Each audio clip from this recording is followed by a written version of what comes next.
All right, here we are.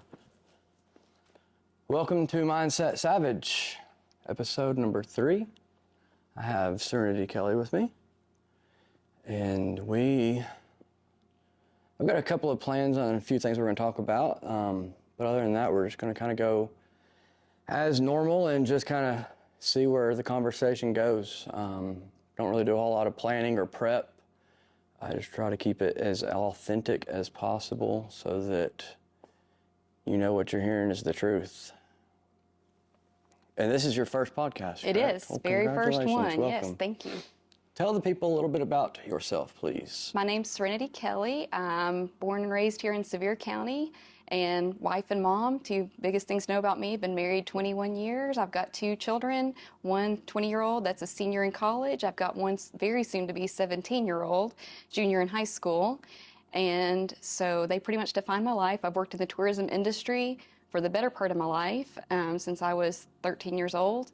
And so it gives me the opportunity to really be aware of what all's going on around our nation. I get to talk to people from all over the country, day in, day out. So that's a blessing. Yeah. And how long have you said since you were 13? I was 13, family same business. place? So yes. Gotcha. So yes. Yeah, I don't talk a whole lot about location stuff. Sometimes people can maybe figure it out, but I don't know how much information, personal stuff. Sure. I want the internet people to know. Understand that. Sorry. Especially with not knowing what direction that this is going to go. Right. So not a whole lot of super like here and there, which is probably best for everybody else is involved as well too. Yes. What would you say really moved? I guess I started seeing a lot of your passion for what was going on in the world today through the SCAMdemic stuff. Right. Have you always kind of been that involved and that passionate about it, or did that kind of wake you up? Not to some necessarily. I got busy raising 2 young children, and so it was just basically survival mode there for a long time, getting kids back and forth to sports and school, and just kind of trusting that things were being handled by the right people and that we were going to be taken care of as Americans, and that we could just kind of trust what we were seeing on the morning news, nightly news, and didn't really pay a whole lot of attention. Always voted. I think that's very, very important to always vote. I have family that fought for our right to vote, and so local elections, federal, any election, I think it's important to show up and cast that vote. Whether it's counted correctly or not. Correct, that too. But I wasn't real excited about a candidate until Donald Trump came along, simply because he wasn't a politician. And that was something new. I hadn't seen that in my lifetime. And was very excited to see, and I felt like he did do a lot of positive things for the country. And it did wake you up. He did expose a lot of things while he was in office. And then when he kind of ran on that draining the swamp slogan, did you already know that the swamp was kind of bad, or it was just kind of out of sight, out of mind? Yeah, I knew, but I always felt like, what can I do? I mean, I'm going to go vote, but it's just same old, same old. Well, it's and people should know we are taught and raised to trust and believe. Right. So it's that not like somebody is crazy, for trusting and believing them up until we had, vivid reason not to. Right. So you kind of on autopilot in regards to them. Unless it personally is affecting you, I don't think you realize, too much if it's not really personally touched you, something going on. So during that time, kind of what, I guess. So I got real excited about that election. And that was probably the first I was super excited about. And what got you excited about it? Just number one, that he wasn't a politician. And he came out on a different platform. And really, he had no reason to run. So you didn't necessarily dislike it. You were just kind of interested in what was new. Right. I started paying attention more. The idea of something being different. Right. And I felt like, wow, this may be what we really need, a businessman versus a career politician. Yeah. Which I personally don't think we should have career politicians. I think term limits for every office. But I was very excited. I was a fan of his show, The Apprentice. And I saw how he ran his businesses, and I was excited to see him, to get in office and do some of the things he did in the boardroom, basically. So that, to me, was very exciting. And I watched all the debates, got very, and that that did interest me. I started doing more research into a lot of the debate topics. But when the SCAMdemic came around, actually the week that it started, I was actually in the hospital myself right before the regulations kicked in. I'd had an emergency surgery. And while I was in there, it had just started being reported on that we might go into some type of lockdown nationwide, maybe even worldwide. Into March, roughly. Right, about that time frame. And so it was, as soon as I basically left the hospital, they started implementing the lockdowns, and we're going to go into this lockdown mode. It'll be a 2-week thing. We'll see what happens. And initially, just because of what we knew at that point, what I felt like I knew about the government, I was questioning, is it even a real virus? Right. So immediately you kind of had that feeling. Questioned, yes.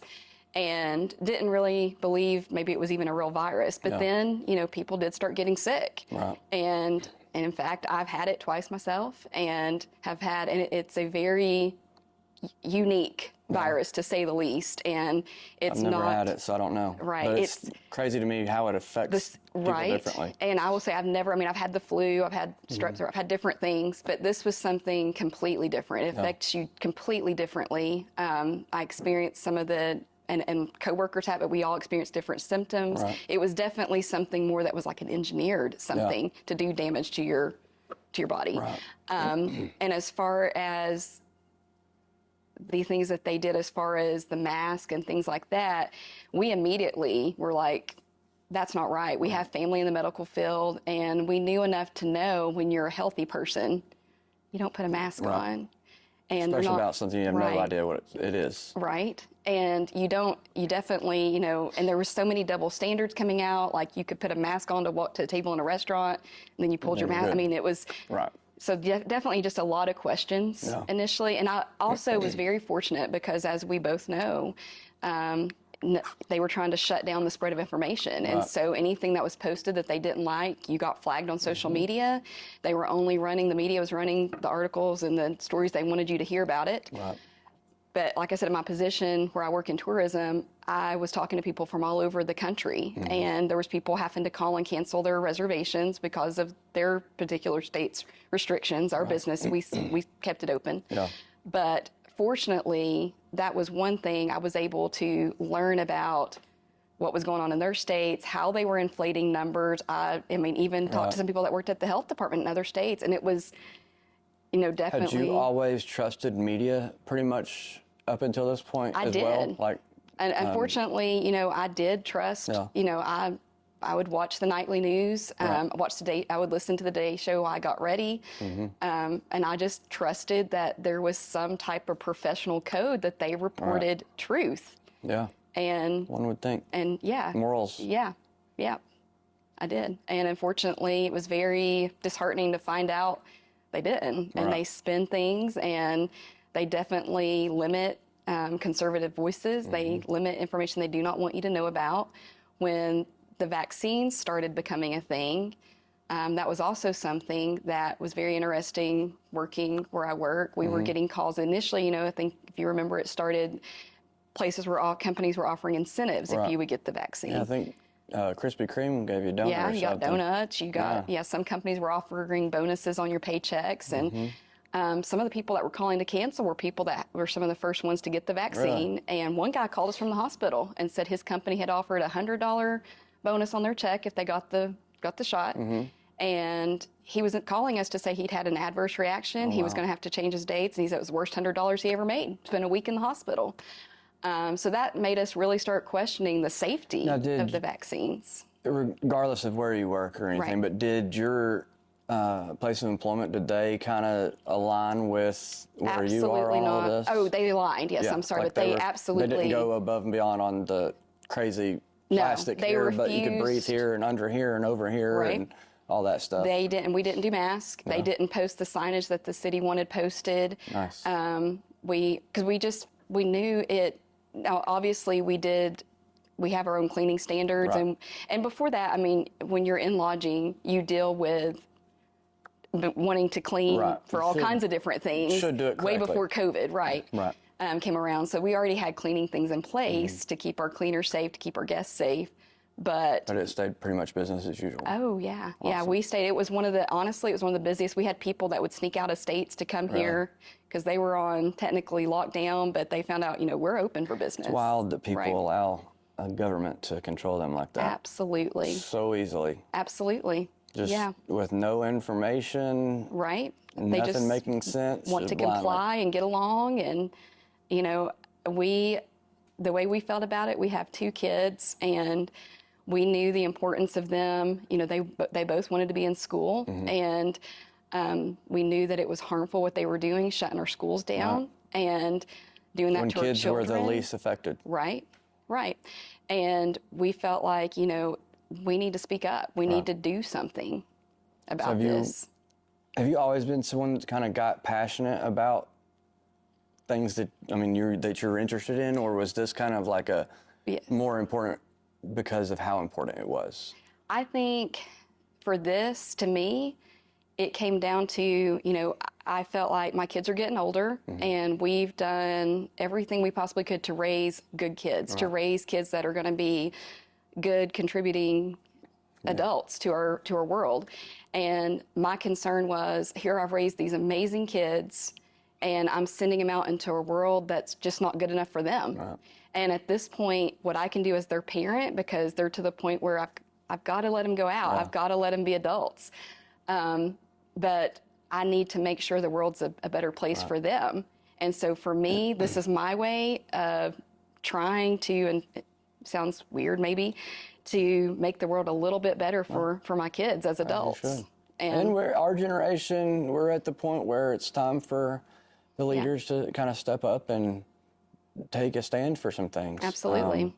And, my thing is, we're Christians, and we have something called discernment. And I think a lot of times, that feeling of something that's just don't feel right, a lot of times you need to pay attention to that. Yeah, trust your gut for sure. Right. And God gives us that, and it's a God-given gift. Right. And we knew. When you're totally in line and in tune with it, Right. it will think for you. Right.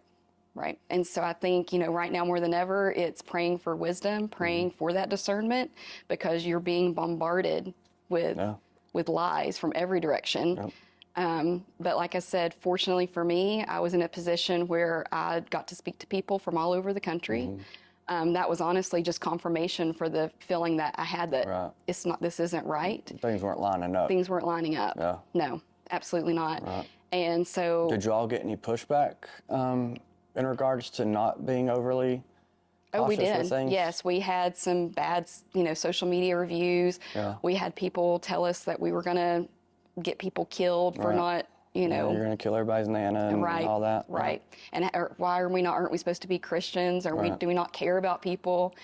It was definitely. It's weird how the fear tactic really worked so easily as well. I mean, without any evidence or anything, people immediately just thought that the wind was going to blow their direction, they were going to get something and die. Yes, and I think people lived in fear. I think they lashed out in fear, and I think they passed that fear on to their children. And we're seeing evidence of that now with their emotionally weak society. Yes, absolutely. It's crazy. Absolutely. But it's wild that they would just threaten other people and, say that they're Christians of faith themselves and just allow that fear to take, over their and faith. as Christians, we're supposed to live by faith. And then to judge others or tell them, bad things or wish ill will against them. Oh, absolutely. I never in my life would have thought I would have seen a society divide so quickly over something that it was amazing. Didn't really happen. Yeah, it honestly is just mind-blowing. I understand they were stacking body bags and digging and what they were showing you, I get it. I get that. Yeah, and I'm not a huge risk taker. I don't go skydiving. I'm not crazy. I get it. Like, I'm not taking huge chances with my life and my kids' lives and personal safety. But you would understand that you may not, but other people that do might have a little bit more knowledge in that area. Right. And it's like these people just forgot that somebody else might have a little bit more information than they do and be open to it. Right. Yeah. everybody's thought process just ended, and that Right. fear took over. And Took over common sense. was It took crazy. over their God-given discernment. It took over everything.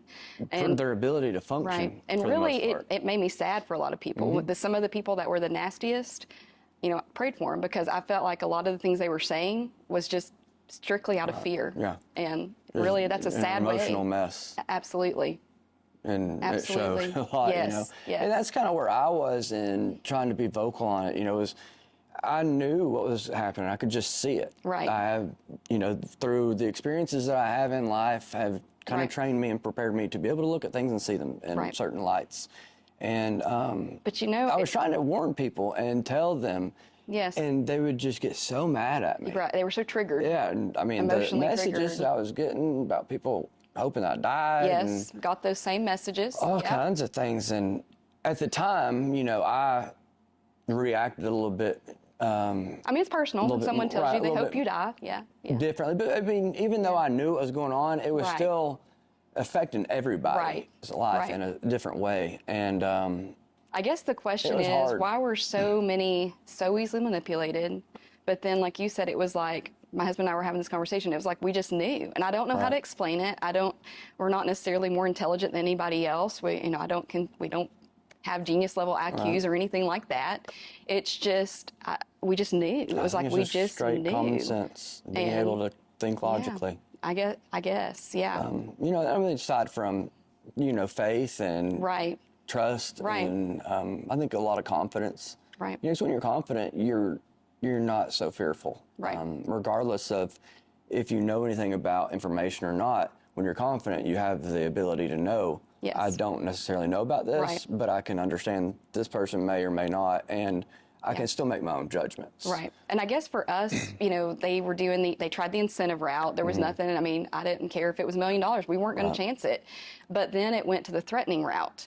And for us, we didn't have to go to concerts. We didn't have to go on a cruise. We didn't, and I know people that went and got them for just strictly that purpose. Just the leisure. Just to, and I mean, I'm not willing to risk my life for that or my children's lives. And so, once it went into that of the threatening mode, at that point, it was like, okay, wait, really, how are people not paying attention to this? When have we ever been threatened like this over a vaccine? Craziness. Yeah. On yeah. top of the other little things that were thrown in. Right. The George Floyd stuff, Yes. the riots, and all the other nonsense. It's just meant to divide. I Right. mean, divide the people, make it and I a think that constant. Yeah. a lot of culture has a lot to do with it. Right. I think since Obama's presidency, Right. really things started going downhill when Absolutely. we accepted things that we shouldn't have Right. accepted and tolerated things that shouldn't have been tolerated. Yeah. And I think then people thought it would kind of fizzle out maybe, Yeah. or if we didn't pay any attention to it, it may not do what it would, but it really just gave it the shadows to grow in. Right. And I mean, it's wild that the whole, 16 pregnant generation, where then those Right. young kids had the kids and then the grandparents raised them. Right. And then participation trophies and all that. Well, what, 20 years later, Right. Here we are. here we are. Gentle parenting. And How's that working for you? if we don't do anything now, Right. what's the next going to look like? Right. It Next is 10 gonna years. be worse Yeah, because 5 everything years. is evolving so much quicker. Right. And I just don't understand how people don't see it. see it, or at least don't understand that they don't Right. see it. At least Right. be open to something. And that's kind of what I'm trying to do here is provide people with some different conversations, show people, truth and authenticity and different viewpoints, and maybe be inspiring to people to learn how to communicate again. Right. And you're not going to get it from Google or from, they're censoring you. And like I said, Horribly. our information came from having conversations, which I think they're counting on people not doing. Right. But having, Yeah, the internet it's done a little bit of good in Right. the ability to spread information quickly, but I feel it's done more bad. Yeah, unfortunately, I don't know about you, but my account was shut down multiple times. Oh yeah, I've been for banned and violating blocked community and all kinds of standards, stuff. spreading misinformation, anything I posted that went I against the eventually had to narrative. stop just because I lost access to my business pages. Yeah. When my Yep. profile got banned, and Yeah. at that point I Yep. was like, I can't be doing this. Right. We're gonna figure out a different way. Right. But yeah, it was extremely strange how Yeah. all that was manipulated. Absolutely. And I mean, just social media in itself, all of a sudden you've got people that have never conversated with people probably outside of their community. Right. Conversating with people all over the world without understanding that they might not think the same way that you think, speak the same way. They give different meaning to different words. Context can be completely different. Right. Just thoughts and behaviors. And it's a cesspool of wild conversation that's willy-nilly happening. Right. And I saw it through that more than anything, of just so many people with that emotional fear talking. And, immediately, if you didn't agree with them, wrong, bad, this, other, like, no one was open to the thought that somebody might have a different experience in life, or have, more education, or, all this, like people are saying, where did you get your degrees from? This, well, Google you don't says necessarily this, have to have a degree to be able to research things. Right, common sense. I've created multiple businesses and didn't need a single degree to do any of it with. Right. But it's like people lost that mental capacity to understand that there's people like that they're communicating with. Right. Not everybody that they're typing to feels just like they do in those situations, or thinks, or is in the same world and environment. But it's interesting, the same words were used by a lot of these people. I know, it's wild. It's, and that's how it makes me think, they've been manipulated. They have been indoctrinated to tell you, because it's the same few insults that they run with, that they're triggered by. When you present a fact, they're emotionally triggered. And then it makes you wonder how soon in the beginning the bots were too, because I know that, like, when the fact checkers and stuff came out, a lot of that was just bots and algorithms and things. Oh yeah, absolutely. Picking up keywords. But have you ever watched the documentary The Social Dilemma? Yes. On Netflix? Yes. I watched that during that time period, and that was really eye-opening. Right.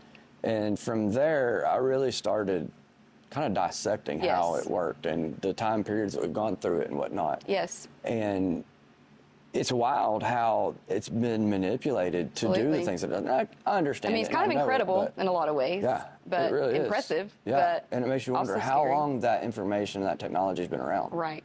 Right. Because I've really started questioning. A lot. Right. Right.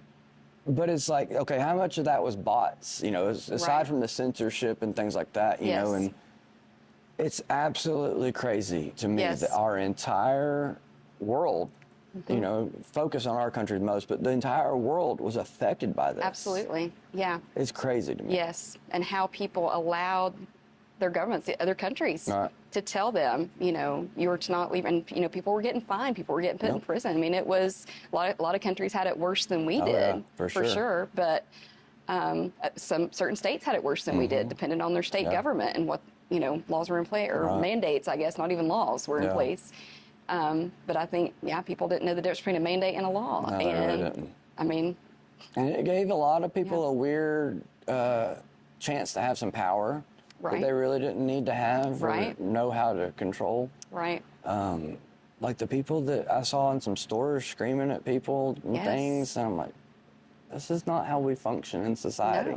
No. We don't treat others like this. No. But I'm the bad guy because I'm not complying with everything. You have to come, most people didn't yell and scream at me, but it's because of how I approached every situation. It wasn't that everybody went out and didn't wear a mask because they were assholes, and if somebody said something to them, they were screaming at them. It's not what the internet was making it out to be. And if most people would have gotten out and about, they would have seen that life on the internet and the reality, two complete different things. And, how different it might have been if people had just said, nope, not going to do that. Yeah.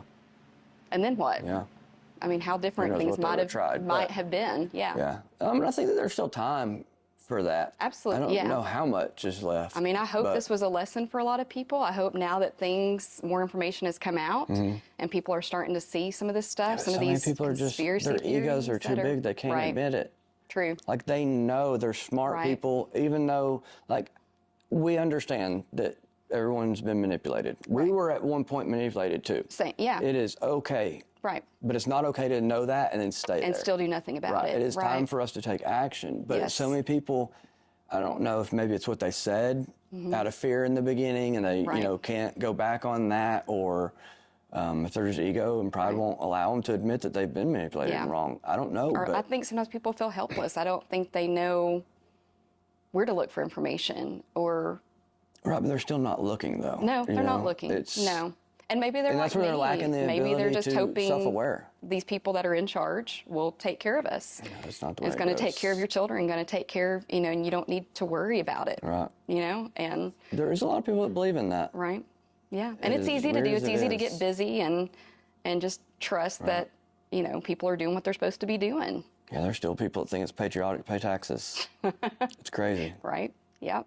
So during that process, were you still involved in, as concerned with the politics, or were you more focused on the SCAMdemic side of it, or did that really To me, begin to mesh them? it all meshed into one? together. I felt like, we had a president Mm-hmm. that went on national television and threatened us on a number of occasions. Right. Those of us that, we were threatened that it was going to be a winter of death, that, Mm-hmm. we were to not be gathering in large groups, and different things that were said. And to me, I just, in my lifetime, I never thought I would see that happen. I don't care which side of the fence you're on. Especially when we're supposed to be a free country. Right. And people just, saying, okay, whatever you say. And so to me, it was concerning. Like I said, people didn't know the difference between a mandate and a law. Right. They didn't understand that as a business, they didn't have to necessarily shut down. And I do feel like, one thing that should have been questioned, for example, salons and spas, I feel like they were targeted. Right. Churches were targeted. Yeah. I mean, you can go to Walmart, but you're not allowed to go to church. Well, I do have a small problem with that. I don't know why a ask single some church questions. allowed itself to shut down. In some states, they were being fined. I would have taken fines. And some pastors did. And kudos, For sure. mad props to those that did. That is the only places that needed to be mad open. respect. But I do get it. I think some churches, unfortunately, they've still not reopened. I mean, they've not. They basically closed down. People quit coming, and That was probably for the best then. yeah. I mean, it's sad. It's sad that people didn't have enough sense to say I can go to Walmart but not to church. Right. And what's going on here? Right. Well, I mean, And nothing is ever going to come between myself and my faith Right. and how I do or do not worship. I'm not Right. a huge churchgoer myself, Right. but I And yes, advocate you for can- others that do. It's fine with them. you It's can not my worship vibe, anywhere. but- I mean, but yeah, but the ability to But- everyone should have, especially Yeah. during those crucial times. Yes. That is where community needed to gather and to even if it was legit. Right. We should have been there, helping those in need. If people needed supplies or food or whatever, Yeah. people that were healthy Yeah. could have been doing so if it was serious enough, Yeah. But regardless, the fact that so many people just kind of put their faith in it to the side and said, we're going to believe, right. to me, it's believing the devil, because it was Right. 100% an evil tactic Right. on us. Right. And now looking at it, we know that there was an ulterior motive. Yeah. And that's why this whole thing even I think came about. Yeah. And I'm not sure how people don't realize that. I don't get that myself. I don't either. But I think, for me, it was about what can I do? What can I do? I'm one person. I'm not a famous person. I'm not anything big. Like I said, I work in the tourism industry. I'm, what can I do? Right. And for me, when they did start making it a requirement, companies started implementing and trying to dictate and tell people you're going to lose your jobs if you don't do this. How can I help those people? Right. And so for me, I looked into it, and religious exemption seemed to be the way to go. And so I started calling around local pastors. I had friends that were calling their pastors, trying to find a pastor willing to sign a religious exemption letter that would This is for the vaccine when they started dictating that, and companies were Mandating in mandating it, workplaces. in workplaces. And I knew people that they couldn't afford to lose their jobs. They couldn't afford to lose their insurance. And so I wanted to give them an option. I felt like you have the right to decide if this vaccine is for you. It's our body, our choice. Right. And so, fortunately, after about 20-something pastors saying no. One was willing to say yes. You know, I'm willing to sign this exemption letter and take a stand on this with you. Right. And what research did you have to do to figure out so that was most a viable way to get it? Most states have it, and I don't know if parents even realize it because schools don't really tell you this, but you don't have to vaccinate your kids. Most states have it where you can request a vaccination exemption form. And for example, the state of Tennessee, we have it where you can do it based on personal. You don't even have to say what your reasons are. Right. And or religion, and just get that form every year. It doesn't limit you as far as what your kids, it's never limited what your kids can be in or not be in. Kids are not segregated based on if this one's vaccinated, can't sit next to this kid. But most states have it in place where you can do that. You can get the vaccination exemption form. So that was able to work in employment. Right. So I felt like if it could work there, then employers were to honor it. But now, as the way it was being pushed, the first couple times or first couple ones that tried it, corporations were denying it, which, I mean, that could be, to me, a big civil lawsuit. But, you know, at that point, I don't know if the employer cared or didn't care because, defend them in it anyways. I mean, our own government was threatening if we didn't do this, or else, you know, we had, you know, you weren't going to be able to travel, you weren't going to be able to go to certain venues, you weren't going to be able to do certain things. That was pretty interesting. Right. And so, but once a company said yes, it was like a domino effect. Other companies started saying yes. And now, did you see a response on social media in other areas trying to do the same as well to kind of help navigate through that? I was pretty vocal about it, and I was offering, you know, to look, if you need this letter, message me, I'll get you a letter. And I did. I had people reaching out from all over the country. And once a corporation accepted it, like, for example, one corporation had over 20,000 employees, and they had about half of those that didn't want to take it. And so once they approved the letter for an employee, they shared it with other employees. And it became, you know, and so I'm not going to name the corporations here, but multiple corporations, you know, did the right thing and upheld and honored those. And there was people that... Which in a lot of, you know, their defense, they didn't necessarily agree with it either. Right. Their hands were tied because of funding purposes and, you know, governmental services and stuff. Just going with the flow, going with what the culture's telling you. And I don't agree that they did go along with it, but, you know, it's not... I do understand. It was from the top all the way down. All the way Everybody down. was affected. Right. And Absolutely. So were you as vocal on social media about situations in life, things such as this, on social media prior to this, or during this did you really start getting more vocal? I think when I started getting vocal politically online was actually when Donald Trump was running for president the first time. I think that's when I actually started posting political articles, sharing, you know, when he would have a debate, sharing some of those articles, things like that.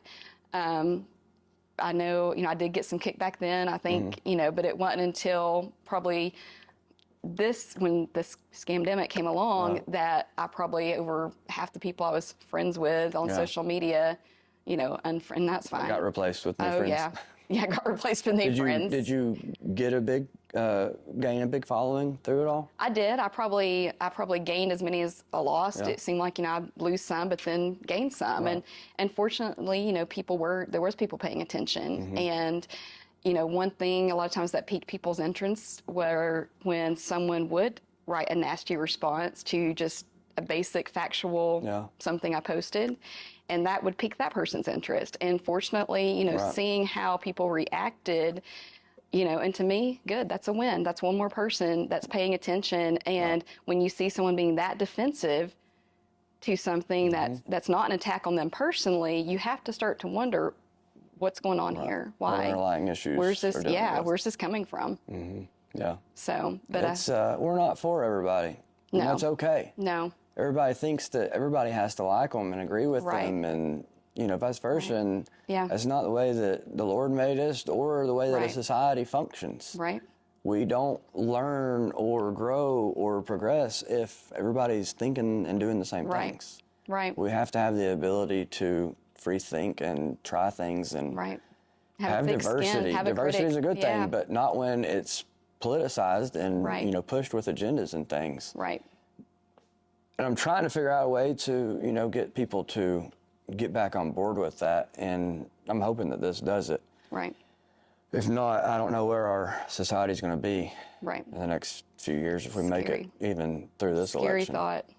Yeah. It really is. Yeah. So with those exemptions, then, did you kind of just get, like, did it just need that one pastor's signature and then you could PDF it? Yes. So Anywhere? once I got, yes, PDF it anywhere. And at that point, you know, people could watch their church online. So, you know, but it was basically, it was using scripture to say, this is why, you know, I'm not comfortable with injecting something experimental into my body. Yeah. And whether you agree or not, you know, people, we're supposed to have freedom of religion. We're supposed to have the freedom to make these decisions for ourselves and be respected for it, whether you agree or disagree. Right.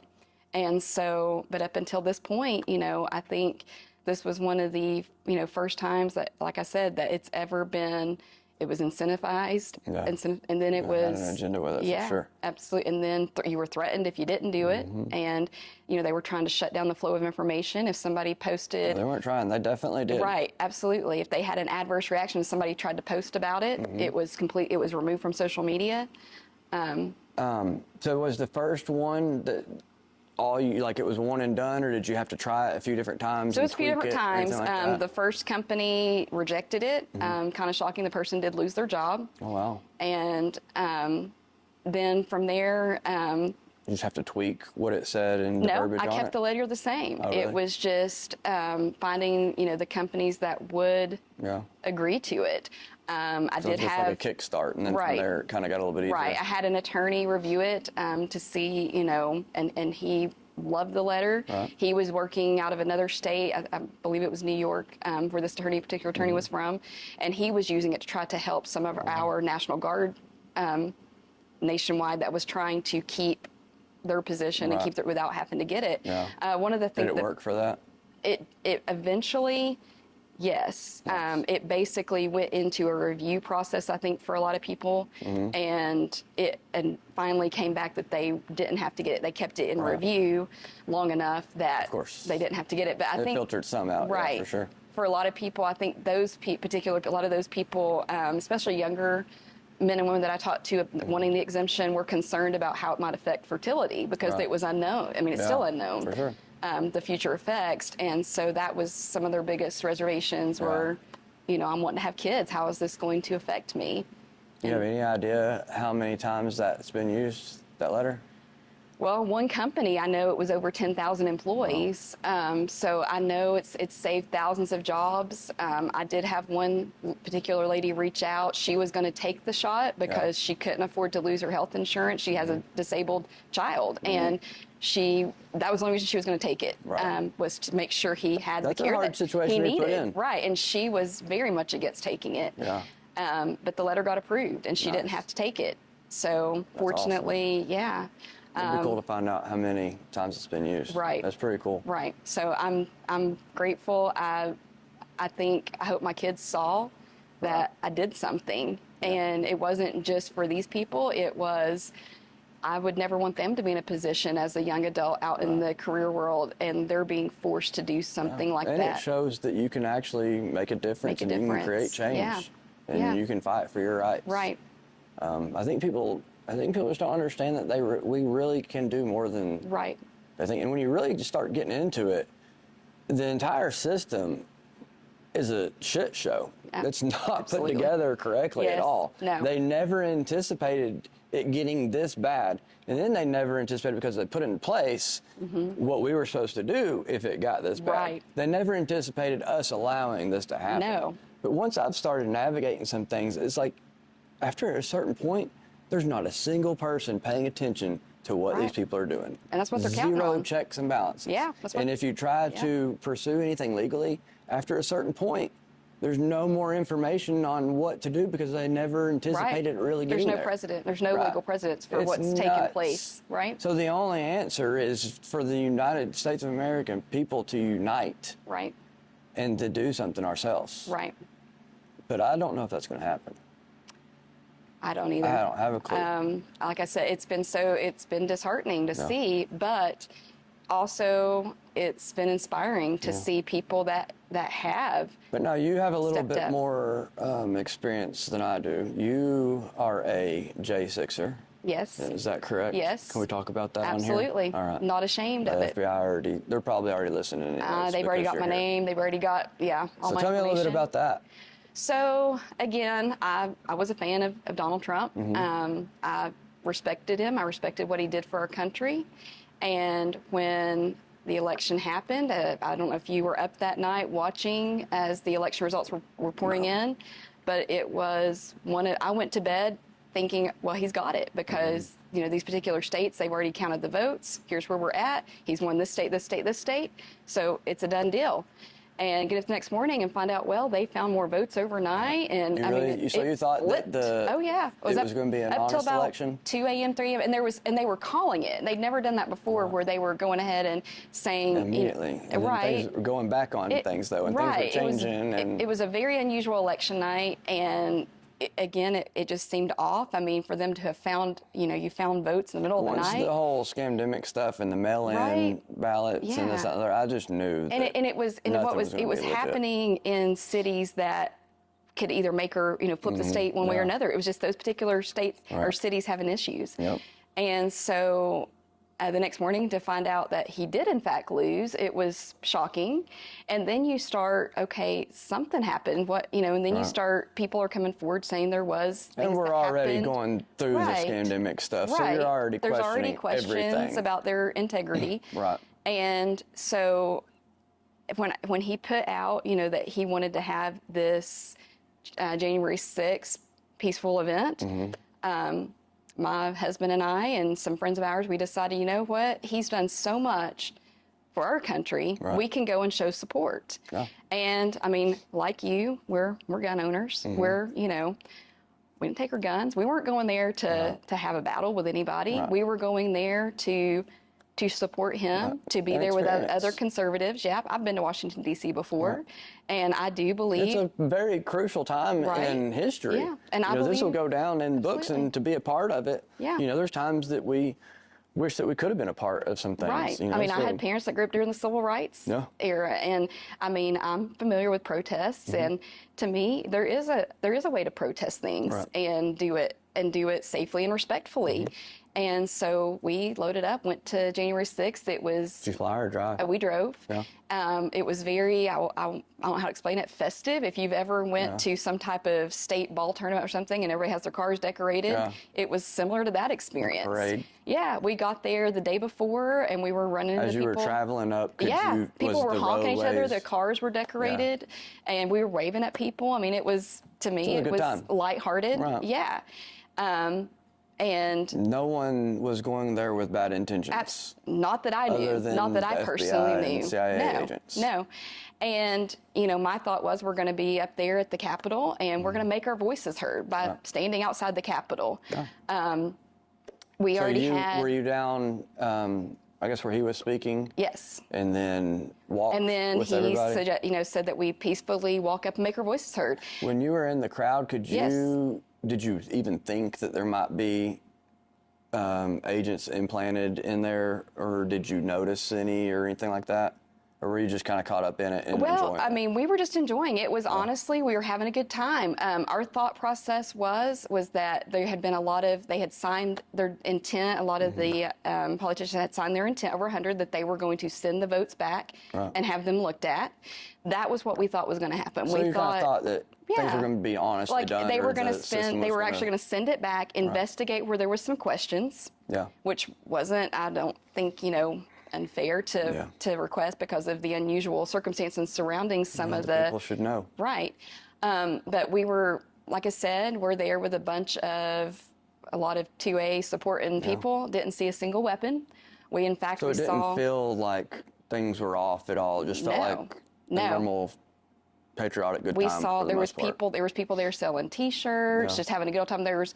Where I watched it on TV, Mm-hmm. Right. and what they were showing there was you saw the immediate barricades going up Right. and Right. whatnot, and things Yes. were happening prior. Well, to they that shut and down the SCAMdemic city, and so stuff, but you had still, it no was- access to restrooms. They tried to make it difficult. Wow. No, they had one porta potty that I saw for however many people that were there. Wow.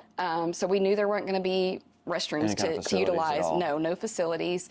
We also knew going in that, well, when we get there, we get off the subway, we have zero cell service. We can't call out, we can't text, we can't do anything, nothing. It was like we had a ban on our phones. So we knew to stay together because we're like, can't get separated. We can't even call or text anyone. Right. So nobody, to my knowledge, like we couldn't live stream. We couldn't, now I did take some videos, but couldn't air it live.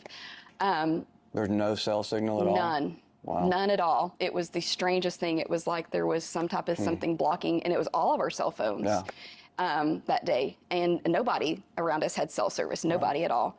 And so, but we were meeting people. There was people there from all over. There was groups there representing. There was like immigrants for Trump. There was, all these different people. Everybody friendly, high-fiving, conversation. good times. They were playing music in between as the speakers would come out. People were doing the YMCA. Were people conversating about how there wasn't any facilities and how there wasn't, maybe a medical staff that there should be, or, resources that should be there? Or was everybody just kind of in the moment and cool in the with moment, but I think people were not super surprised. The way conservatives have been treated, it's not it's shocking. kind of to be expected. Kind of to be expected, okay. Yeah. And so, we just, like I said, we kind of planned for it. We didn't take bottled water. We're like, well, we don't have restrooms, so, we'll just limit our water intake, and here we go. Like, we're just going to come out here. Trump was about an hour and a half later than what he was expected to come out and talk. There was other speakers ahead of him, all different people speaking. But again, it was very, it felt patriotic. It felt like we were there, we had a voice, and kind of uplifting, maybe to think that, see that many people united and not having any kind of ruckus or when what Trump, the TV would tell you. Yeah, was happening. When he got done speaking and said, we're going to, walk up, make our voices heard, they were playing the YMCA, and people were saying we're doing the because it was so many you couldn't move. And so at first people were doing YMCA. Again, it didn't feel like we were running up to. And you got to think that when you have that many people, what was the weather like that day? Cold. Roughly? It was cold and so inclement weather. Very cold. Not very pleasurable. It wasn't raining necessarily, but it was like kind of a misty, just overcast day. Very so not overcast. Real pleasurable. No, nice weather was not great. So you've got that many people in that type of environment, no resources, whatever, but they're still getting along, they're not getting agitated with each other. No. And then all of a sudden they say that we've come to an insurrection, as they call it. Right. With zero proof of Which was shocking, because as we like I said, we walked up, and we walked up to the Capitol. People were real, like I said, just real jovial, talking to one another. Yeah. And we did notice snipers on the roof, which, not surprising for security. We're like, well, whatever, security. But we get up, police are scooting the barricades back and waving people forward and saying, come up, because there's so many people coming forward. And so they were waving people up on the steps, up on the lawn. But at that point, did it feel like they were just accommodating people? I felt like they were just trying to make sure that people, there were so many, they were just trying to push, get you forward so that people could keep coming forward. Now, we didn't get up. We were obviously not in the building. We didn't, we were outside of the building, but they had moved a barricade over, and we had, where we could see up on a set of steps, and we all of a sudden started seeing smoke and hearing pops, and we were just like, what is going on?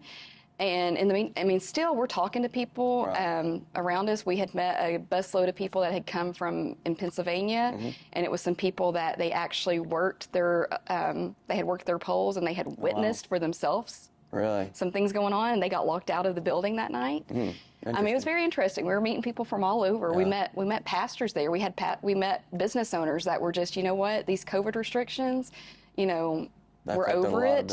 Yeah, we're over this, and we're here to stand for freedom, and we don't like what's happened, and we don't trust this election. We have some questions. Yeah. And so everybody's intentions were pretty much the same. Right. That's how I felt. Right. And then once we heard the smoke, we did hear some hollering. We heard there was a YouTube personality there. He was over by us rapping. People were singing God Bless America. There were some people praying. That's what I was around. Yeah. And then all of a sudden, all of our phones started going off, an emergency alert. And Really? we were like, because we hadn't had service all Right, day. yeah. Well, we get to, all of a sudden, our phones, we were getting text messages, phone calls from family and friends to get out of there, that the National Guard has ordered you out, that there's been an attack inside. And we were like, what? Like, what is going on? So they were seeing what was on TV. Right. They were seeing what was on TV. They So were. you seen, now have you seen the footage that was shown on TV? Well, what they've released. Right. Well, I mean, was Yeah. it completely different than what you From experienced? what I was around, yes. Yeah. And you've seen some of the footage of people just in there walking around. I could totally see that. The people that were there, like I said, we didn't see a weapon. Right. From what we could see. Yeah. The people that were there, were like us. They were just there hoping that, okay, the votes are going to come back to the states. It's going to be looked into. Our government's going to do their job and look into this. And that's not at all what happened. I mean, once we got, the city went on lockdown, there was a curfew put in place on the city. We were told to get. So once all the smoke, I guess tear gas is probably what that was, and Right. whatever. So we had Did one y'all of just our disperse from there? one of the people that came with us. He had went closer than we did. He didn't go inside the building, but he had went on up from where we were at. He had went more up where the steps were. Yeah. That's pretty close. And he was very close. And it was people coming up there, so they were being waved to come forward. Yeah, they're welcoming them in. Yes, welcoming them in. And according to him, there was some families there with younger kids. And as they came forward, because they were being directed to come forward, they started spraying them with tear gas. He started blocking people because he was like, we were just following direction, and here we're getting sprayed. And I didn't know why we were getting sprayed. And so he came back to us, joined back with us. We, as soon as we were ordered, to get out, that that they were going to be shut. We left. I mean, we went to the subway. We got on the subway. We left. But it's wild that all of a sudden everybody's phones just started working again. Right. It was all of a sudden. I mean, it was like all over. You could hear an emergency alert going off, and we got back to our hotel and turned the news on. We were shocked. I mean, we had no idea. It looked like you were looking at something completely different. It did, and we had met, when we got back to our hotel in Arlington, there had been a small garage fire. I'm not sure what happened, but everybody was down in the lobby when we returned back, and there was a gentleman, we rode the hotel shuttle back with people that had been there as well. Yeah. And there was a gentleman there, he was a vet, and he had been inside the building, and he spoke with us, and he apparently was standing next to the lady that got shot. Oh, wow. And so he was telling us, what had happened. He had been sprayed. He had been hit with a rubber bullet in the leg. He had an injury on his leg from a rubber bullet. Wow. And he was talking about, he was just, I think, in shock seeing her get shot. So we spoke with him for a little bit. From good to bad real quick. It did very quick. And then what was being reported, I'm like, this is not at all what happened. Like, this is not what happened. And then I had tried to share, look, I'm here. Here's my picture. Here's video. Immediately it took off social media for violating. I was inciting community or violence, inciting violence. Even the video of us just singing God Bless America, it was inciting violence. It's crazy. News to me. And so there was some businesses there that, in spite of the curfew, opened up. And so we congregated that night in a diner with some of the other people and had dinner. Because, here we are out of town. We, had to go eat somewhere. Right. And people... Especially after the day you endured. Right. And everybody there, we were all just kind of not just in disbelief of what the media was reporting, because we had just been, and we're like, this is not at all what took place. Like, you were still in that much shock, even that much into the SCAMdemic, where things were completely done wrong. Because we were like, nobody around us was, I didn't feel like they were there to go to war. I mean, you got a bunch of gun owners here without their guns. The only ones causing problems were the agents that were implanted there. Yeah. And we had been told, there would be, the Antifa, you were warned about that. And they're there to give, good conservatives a bad name. And so, we tried to steer clear. Right. Was there a whole lot of that there?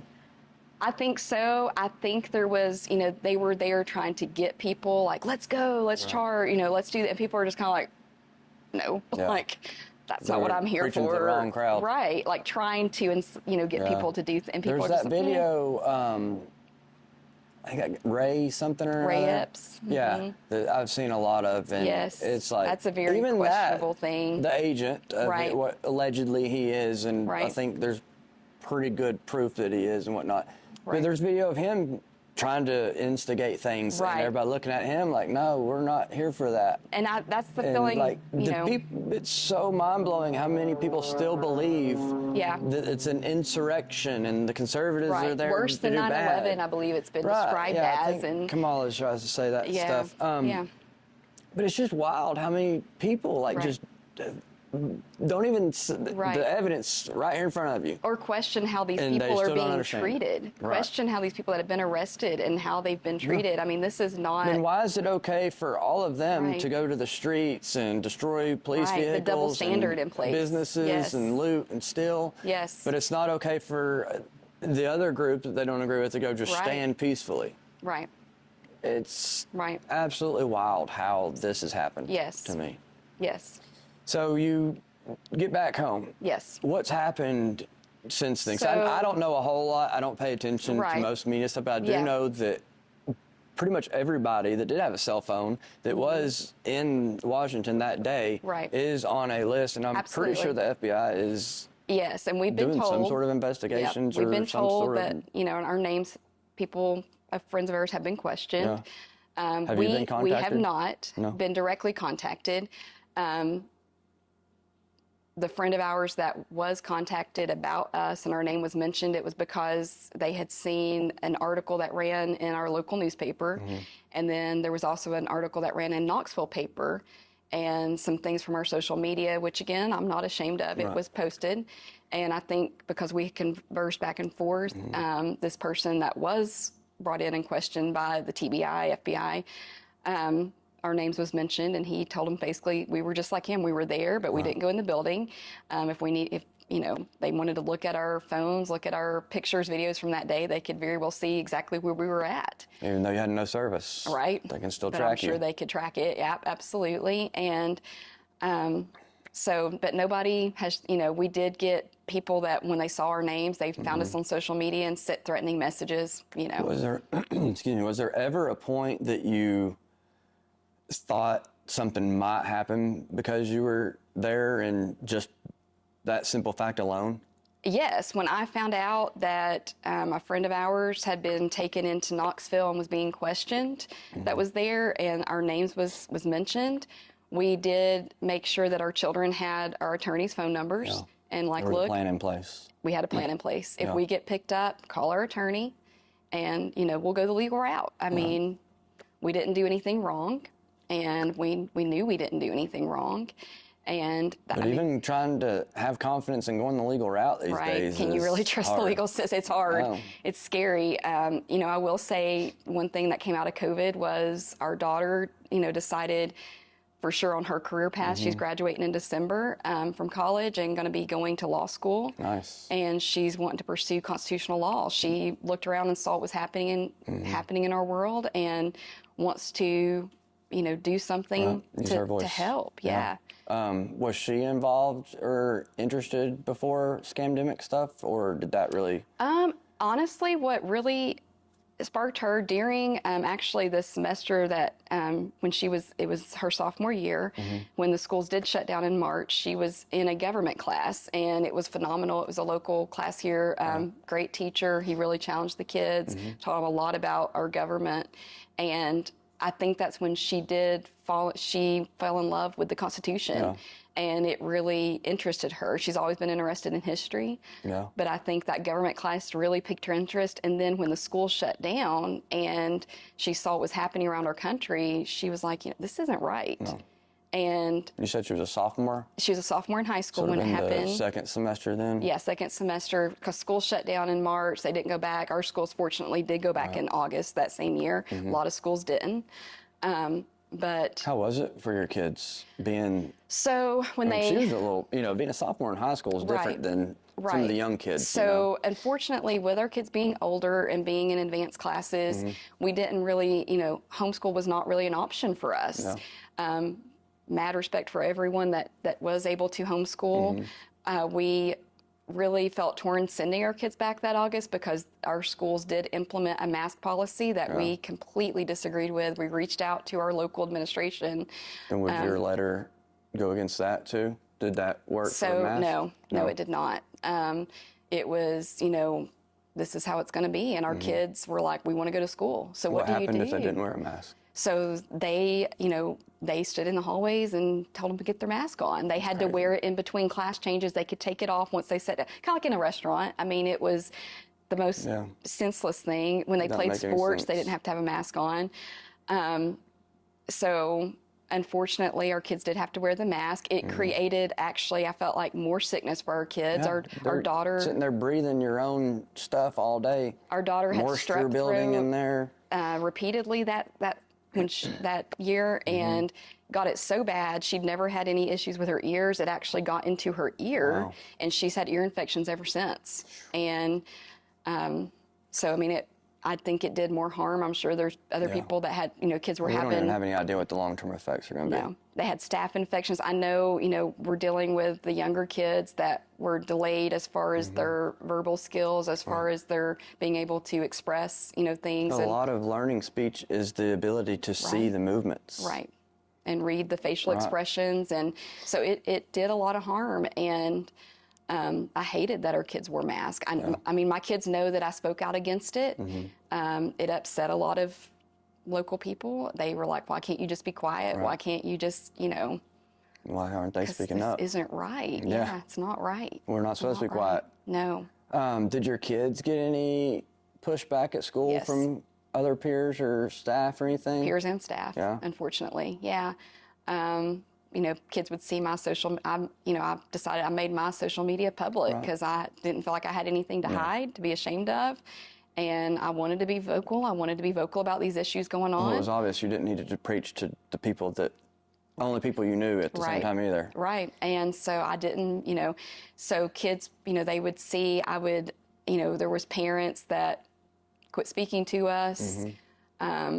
Staff would make little snippy comments to our kids, and it's pretty weird how, for the most part, the side that didn't believe in the mask and mandating things and whatnot, political beliefs aside, just that factor alone, the people that didn't believe in the mask versus the people that did, we were okay. I didn't necessarily think it was a good idea for you, and I would have liked to give you the reasons why it was But if you wanted to wear a mask, but if you do it, fine. I don't want you touching something before I do because I've seen how often you touch your face now, but whatever, but then it was if you had our stance on it, was the people that had to say something to us. Right. And then if we didn't, accept it correctly or operate the way they wanted us to, it was even worse. And it's absolutely crazy to me how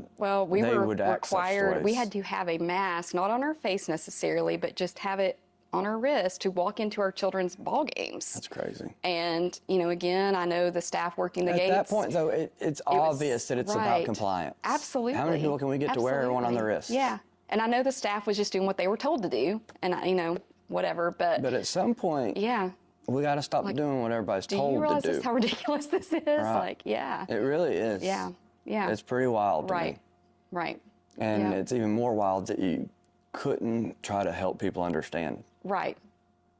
I think now some people are open to it. Right. But they're still not willing to admit that they were wrong. No. And you can't grow until you do. Right. It's okay. No one's going to fault them for it. We understand. But I guess my question is for people, where are you going to draw that line and stand? What's the hill you're willing to die on? I thought that they would have done it when it came to their faith and how they practice their religion. When it comes to your kids, are you not willing to stand up for your kids? This is not healthy for your kids. Right. And we haven't even touched all the other things that go on involving them. Right. Before we do that, though, so your daughter. Yes. I've seen her speak out at some of the school board meetings and things. Is she really just trying to take off with that and get involved as much as possible? So she did start paying attention. Before she decided to go into law, she had wanted to be a teacher. She, and that's really where I thought what she would do when she grew up was be a teacher. From the time she was a toddler, she played school, wanted to be a teacher. She idolized her teachers. There was teachers in this community that she would work summer camps with, that she volunteered, and she loves school. She would do back to school countdowns. Yeah. She loves school supplies. She likes to go down the school supply Right. aisles at the store and just look at the school supplies. She asked for school supplies for Christmas every year just to update her spring school supply. I mean, she loves school. Yeah. And I think when all of this happened, it really started making her question, the way she saw some of these people that she'd always idolized. And it did bring into light things going on because, kids were being, for those few months, you were doing digital learning, you were doing, so parents had more access to curriculum. Yeah. And started asking questions. But one thing that got us personally involved, I have teachers that I'm friends with, family members, and some of them had reached out and they had some concerns about our CKLA, which is our language arts curriculum here in our county. Right. And for them, they felt like there was some issues with it. They had tried expressing their concerns to their administrators. They didn't feel like they were being heard. They felt like if maybe a parent expressed some concern, that maybe it might prompt there's some things to be done about. Issues being not so much that it was just horribly explicit. It was not really age appropriate. Right. It was insinuating other things. Right. Maybe. It was delving into things like world religion in first grade. Yeah, things that we didn't discuss till we were much older. Right. We've got kids in our county that are already behind because of COVID. We've got kids in our county that need extra help with reading because of whatever issue going on. And teachers are, things more and more are being piled upon as far as, now we want you to teach this. Yeah. And it was things the teachers just felt like, some of the teachers that I spoke with, that they just really weren't comfortable with. They felt like there was kids that lacked basic skills, and they were teaching things that were not going to be useful to the kids. Why do you think they were afraid to speak out for themselves? I think because, honestly, I don't know. I think some of them did. They tried going through the proper channels. And like, for example, one teacher was told if she wasn't willing to read this particular book with her students, they would send somebody in from central office that would do her job. Wow. And so I think they just felt like, well, they don't want to hear us, but maybe they'll listen to a parent. Yeah. And so, that's when I took some of their concerns. Some of them sent me some worksheets and things that they were like, and again, it wasn't anything that was horribly inappropriate. Right. It was just things it didn't make sense that you're trying to teach a 6-year-old this. Yeah. And there's things. And you have to be proactive, right, because we've learned, and common sense too, though, if you don't stay on top of it now, right, that's when things start getting pushed in that you don't even see. Right. And, it trickles it's in. obvious to us now more than ever. We really do need to pay attention because we blindly trusted for so long. Right. And when you look and then when you start looking into it, when you start looking into it, the pushback that we get from looking into it, that's like the double whammy of now we really need to know what the hell's going on. Why are parents being treated this way by their local Why is there not an open educators invitation for all of us to work together? By their central office, by their school boards. Like, why are you being treated this way? For asking questions, for wanting to be involved in your child's education. And the more we started looking, it was, okay, now we're also been made aware of our social emotional learning, which is a guidance curriculum that's being used nationwide. Right. Schools are required to have, and they have to select, they have certain programs they have to select from that's CASEL approved. And once we started really looking at, okay, who funds this? What is this? And how this company did something called Transformative SEL as of 2020, which really pushes topics like social justice. Yeah, timelines, they really didn't think about. If they wanted to try to squeeze some things in under the radar, they didn't get their timelines very right. Right. And so we've had a lot of questions about that, and other states are questioning and pushing back. And, at this point, of course, the media and different things are trying to make it, oh, this is just a crazy conspiracy, misinformation, conservative issue. Yeah. But if you really start looking, if you actually take the time to go in and look at some of these lessons, which we have, a lot of them, you start seeing they're addressing things, trying to address things with children that maybe only a licensed therapist or psychologist should be addressing, not somebody that's not really qualified. And, you know, there's been instances where parents feel like it's increasing the idea of suicide with their children. It's increasing trauma. Maybe the child has previous trauma, and it's, you know, the bringing conversations that, they're having with the guidance counselors at school. Right. And it's things, you know, like some of the middle school lessons. What kind of training does a guidance counselor go through the same schooling as a teacher does? Or they, you know, They do have if they some any other additional, kind of special but it's training? not the same thing as if you went and met with someone that's actually a licensed therapist or psychiatrist. And some of these things, Which ideally their job is just to offer a little bit of guidance in you know, certain areas, not to get overly involved. In and on the situations. surface, you know, they say, well, don't you want your child to have empathy? Don't you want your child to not be a bully? Well, yeah, that's a given. Our job is to do, teach them those things. But this particular social emotional learning goes deeper than that. And it starts addressing things like some of the lessons, it's encouraging kids to talk to their trusted educator instead of their trusted family member.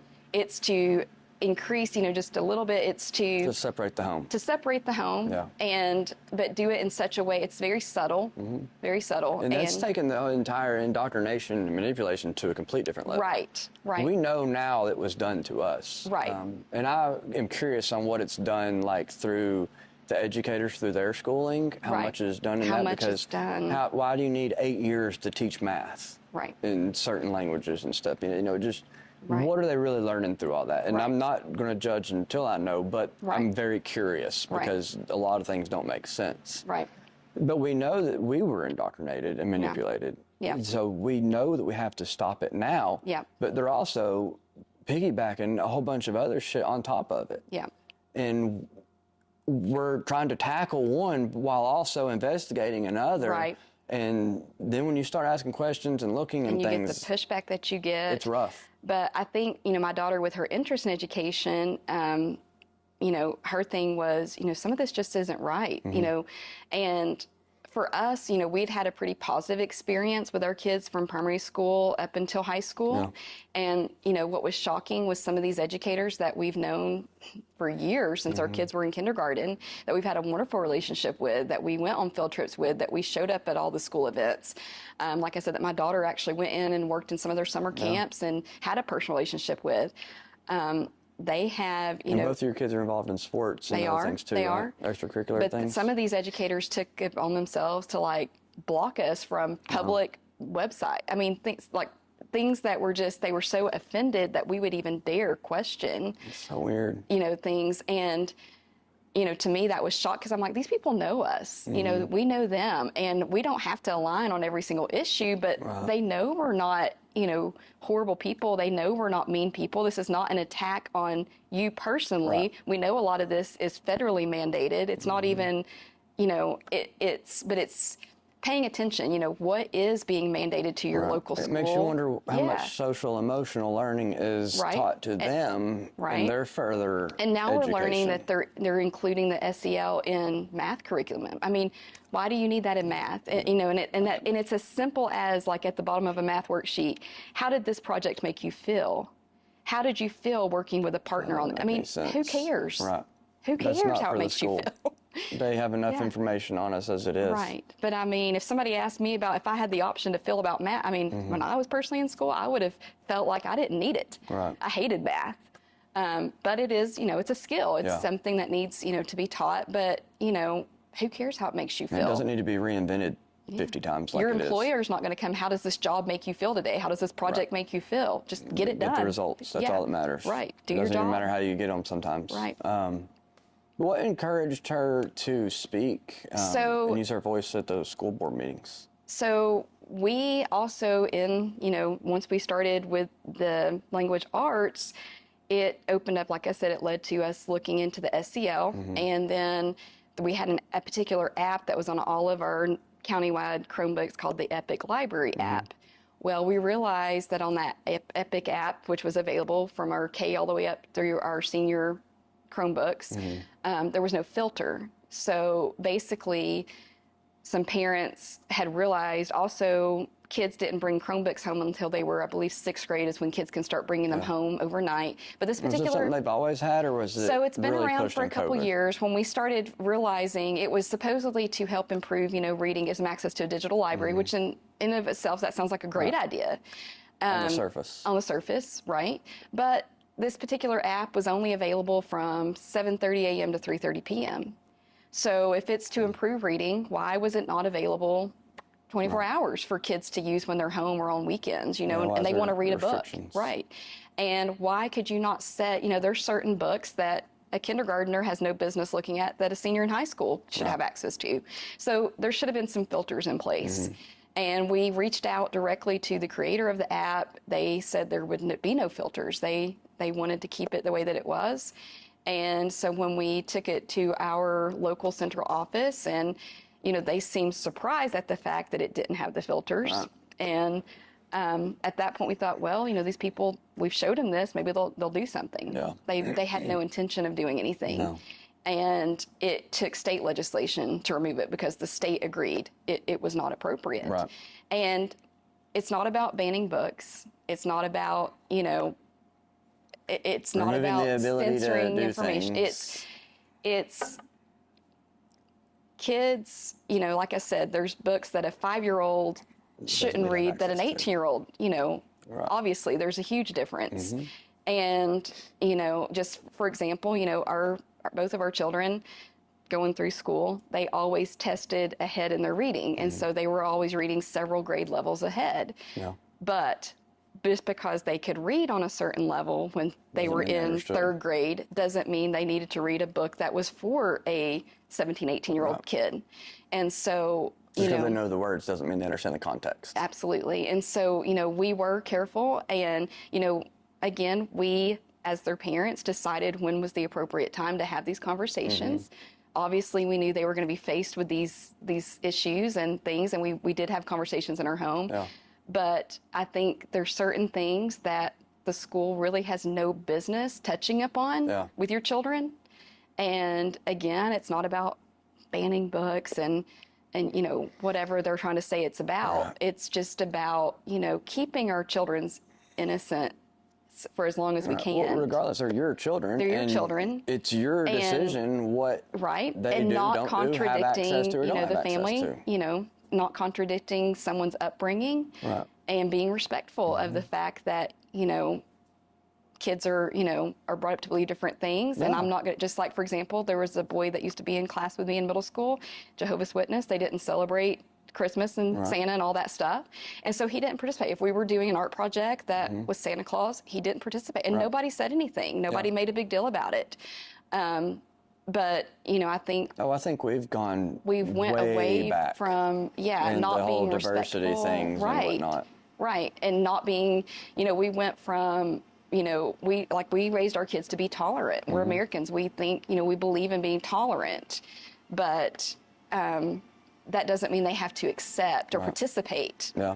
in things. I think there's They can be definitely respectful. a fine line there, Right. but a line that a lot of people don't even know I don't exists think they anymore. know the difference anymore. I think people honestly believe if you don't accept and participate in something, then you're a bigot, yeah. you're a racist, you're Right. Well, what are all these words they've all these removed different meaning words from? going around, that Yeah. people want to throw at you. But, and it's very sad to see that we've come to that, especially when I But know. they just want everybody to believe their way. Right. They're not okay believing our way. Right. Or anybody's Right. others than themselves. Right.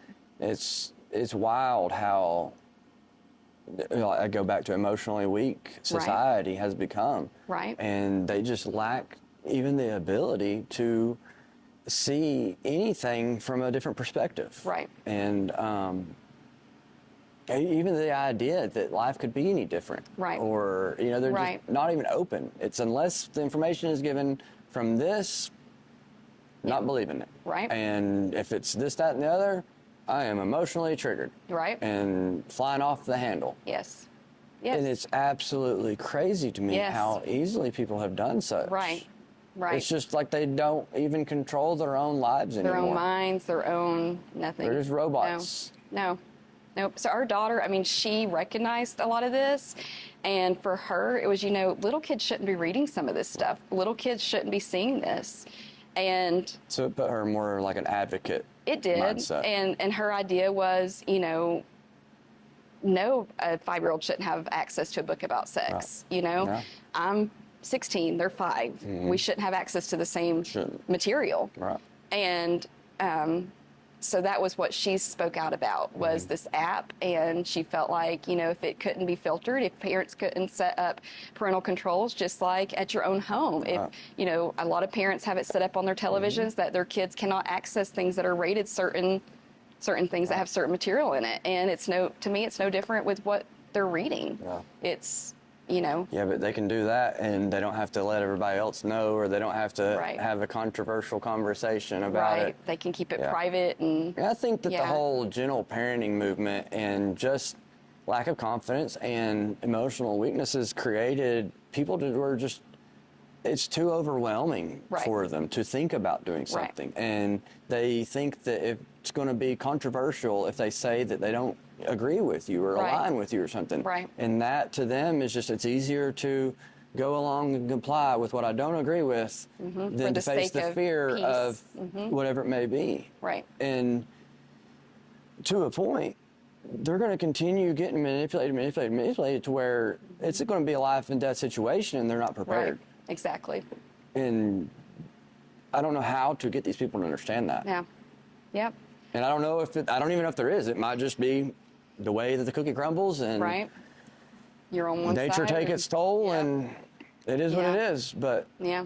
until then, I'm at least going to try to help some Right. people. I mean, I don't like to think that it's hopeless, that all hope is. I think there's hope for everybody, but I think, I don't know. it's You hard. can't give hope to the hopeless. Right. And people Right. just don't have it. But I think the best thing to do is just to lead by example and to show that your family, we're doing something different, Right. and we're not going to comply, and we are going to say when something isn't right. And you can hate us for it. You can call us names. That's fine. Yeah. That's your right to do It's so, I unfortunate guess. that they get But, that beat up about it. I mean, if we inspire one person to do some research and to, go into their child's classroom and Right. find out, so what is this? What lessons are you showing my kid? And we're not automatically saying everything is wrong. No. We're saying that we've There's- realized we've blindly trusted Yeah. something. And there's always that room for shouldn't be improvement. trusted, I and we mean, need to yeah. just be aware of what's Right. happening. Right. Everything could be fine, or Right. it couldn't be. Right. But we need to know. Right. And it's okay to find There out. needs to be transparency, with our schools, with our, parents should be able at any point to look and Right. see what their kids are learning. Yeah. And They're our and responsibility. it shouldn't be difficult. It shouldn't be a process. It shouldn't be. Especially in today's society. No, with their the digital advanced era, technology, absolutely. have access to it absolutely. immediately. Yeah. And I mean, where I work, my place of business, we have cameras. We're on camera all the time. It's for our security. It's Right. for our guest security. And, when I'm at work, yeah, I'm on camera. I'm okay with that. Right. I mean, fine. Watch me. See what I do today. Right. Well, it could be expected in positions like Right. that. I do believe that we're being way too policed in that aspect Right. in some areas. Right. But I just don't know what the deal is with these people that just don't even stand up for what they believe in and fight for their rights. And Well, I think, I just I don't know how to combat that. I think the key word is fight. It's hard. It's not easy. It's not something, I didn't wake up one day and decide I want to go and piss off everybody that I know and make half my friends unfriend me on social But media. that wasn't your intention, No. And, I think once somebody sees kickback, I think it scares them. They see what kickback other people are getting, and they don't want to stir that pot. And, some parents have But even... their life is getting Right. harder by not. Some parents have said they don't want to speak out because their kid might not get playing time in a ball game. Oh, okay. I'm okay with There that. might not be ball games if you don't speak There you up. go. There you go. And Do so, you think people just don't realize that it could get that bad? I think they You think don't they think that there might come it to a can point this is personally done? affect them, right? Yeah. I don't think they realize and how quickly it can personally affect you and your family and your kids and your Right. future grandkids and whatever. And maybe that's what it's going to take. And I hate that. I don't want somebody to have to suffer. No. But I think some people, unfortunately, they just don't realize. And, you can lead a horse to water. Nope. But you can't force it to drink. Nope. And I think people are missing out on the fact, just like, for example, gentle parenting, that's this new concept that's taken off. And to me, I don't get it. It's not biblical. And if you're a Christian and you've, read your Bible, it's pretty clear. It doesn't even work. I mean, we've got a guidebook. It doesn't matter what you believe in. Right. It doesn't work for a functioning society. Yeah. And these parents that are doing it and having to deal with, their kids' tantrums and different behavioral issues, I mean, how's it working out for you? I'm sure their stress levels are just perfectly fine. Right. And some of these people that, I can't wait to get my kids in schools, that'll be the school's problem. How's that fair to our schools? It's not. That's society's problem. Right. It's not fair to our educators. I mean, our teachers, and this is something, I've went before our board and stated this. I've went even to our local mayor and stated this. If a child without, that it's not because anything to do with any type of disability, but if they cannot behave themselves to the point that the classroom can't be a conducive learning environment, they have no business being there. Let them go to the house till they can act like somebody and can sit in a classroom. And make the parents deal with it, and they might start doing something about it. Right. And I get it. Kids aren't supposed to sit 8 hours a day. I get it. But, we have some pretty great teachers that do know what to do to, get their kids up and keep the lessons going. But when you've got, utilize the classroom, 1 or 2 kids that are that disrespectful, that have that much, to the teacher, to their fellow classmates, but, nobody's learning anything. It's the trickle-down method. The teacher's hands are tied. Right. They can't do There's anything. no consequence. So they're just sitting back and tolerating and accepting it, which is enabling the bad behavior. Right. The parents aren't doing anything about it. So it's just teaching the children that that's normal behavior. Right. Positive reinforcement. Right. But then when they get out into society, it's not the way that it's going to work. It's going to reject it very hard. Well, they're going to have so many more issues that is unnecessary for them. And you're setting your child up to fail as an adult. 100%. To, when you... And they're taking the easy way out. Right. And parenting is hard. It's a daily thing, and it's not easy. And there's no guidebook. You just kind of, each individual figures it out as they go. I mean... And that's all right. I mean, I think, we tried to follow, Christ disciplines us. And so we believed in discipline in our home. Yeah. And we tried to raise our kids, and we disciplined our children. Yeah. And people ask me, there has to be consequences for actions. Why are your kids, the way that they are? Well, I mean, you're not going to like the answer. Right. But here's what it is. We did discipline, and we have consequence when our kids didn't do what they were supposed to do.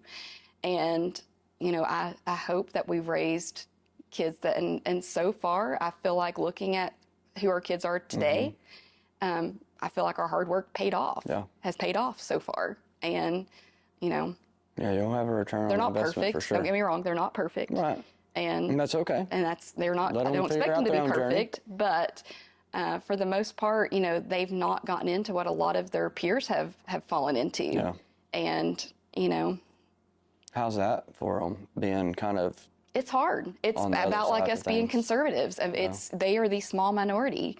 We had conversations... A lot of their friends kind of just comply with things and go with it's so much easier. It's so much easier to go to parties and to... It's not in the long run. Drink and to, even if you're, even if that's not really your thing, just to participate and act like you want to participate in it. Right. Kids are becoming sexually active a lot younger than like when we were in school. Right. And, these conversations, parents need to be having these sometimes daily. I mean, we had these conversations, and the thing is, help your children realize these things before they're actually in the position, before they're standing at that party, somebody's handing them a beer, or before, prepare them, have these, prepare them for it. Help them to realize, look, here's what can happen if you choose this path. Here's what can happen if you choose this path. Right. And it's not easy. It's going to be a very narrow path. And it's a lot harder than when we were in school. Especially today. It's especially today. They're bombarded. Society is set up to go against them 100%. Now more than ever, pray for your kids. Pray every day for our kids. Yeah. And sometimes multiple times a day for our kids, because they are facing battles we never had to face, ever. Yeah, and it's interesting, too. We're at a point in time where there's literally so much difference in generations. So much. And we're stuck in that generation that we understand, you know, a large portion of the generation before us. Right. And now, you know, we understand I feel like it's getting smaller and smaller with the advancements of technology so fast. I mean, our and us kids getting have older, never but known a day without we technology. We know the generation below us, you know, align with their adaptation of it. And then we have us that adapted and using both. Right. We remember before all this technology, and we remember when it came into play. And, right. So I think that we are in a very crucial point, especially with everything going on, that it is up to our generation to really help. If we can't fix it, at least try to bring everything together in alignment. Right. Because we've seen both sides. Both sides, and we've navigated through how it can work. I mean, I don't think that our parents' generation fully understand that children these days have no idea what our raising was like. Right. Like some things seem like aliens. Like foreign concepts. Artificial. Like not having a cell phone. Right. Not having internet. Yeah. But they don't realize that because it was so slow for even us growing up until, you know, our late teen years, early 20s. Right. And which is okay. Right. What's not okay is the not understanding of that and not accepting that you don't understand. Right. Because that's where we hit the barrier, and people aren't able to work together. Right. If they can't admit the problem, they don't understand the problem, we can't start coming to a solution. Yep.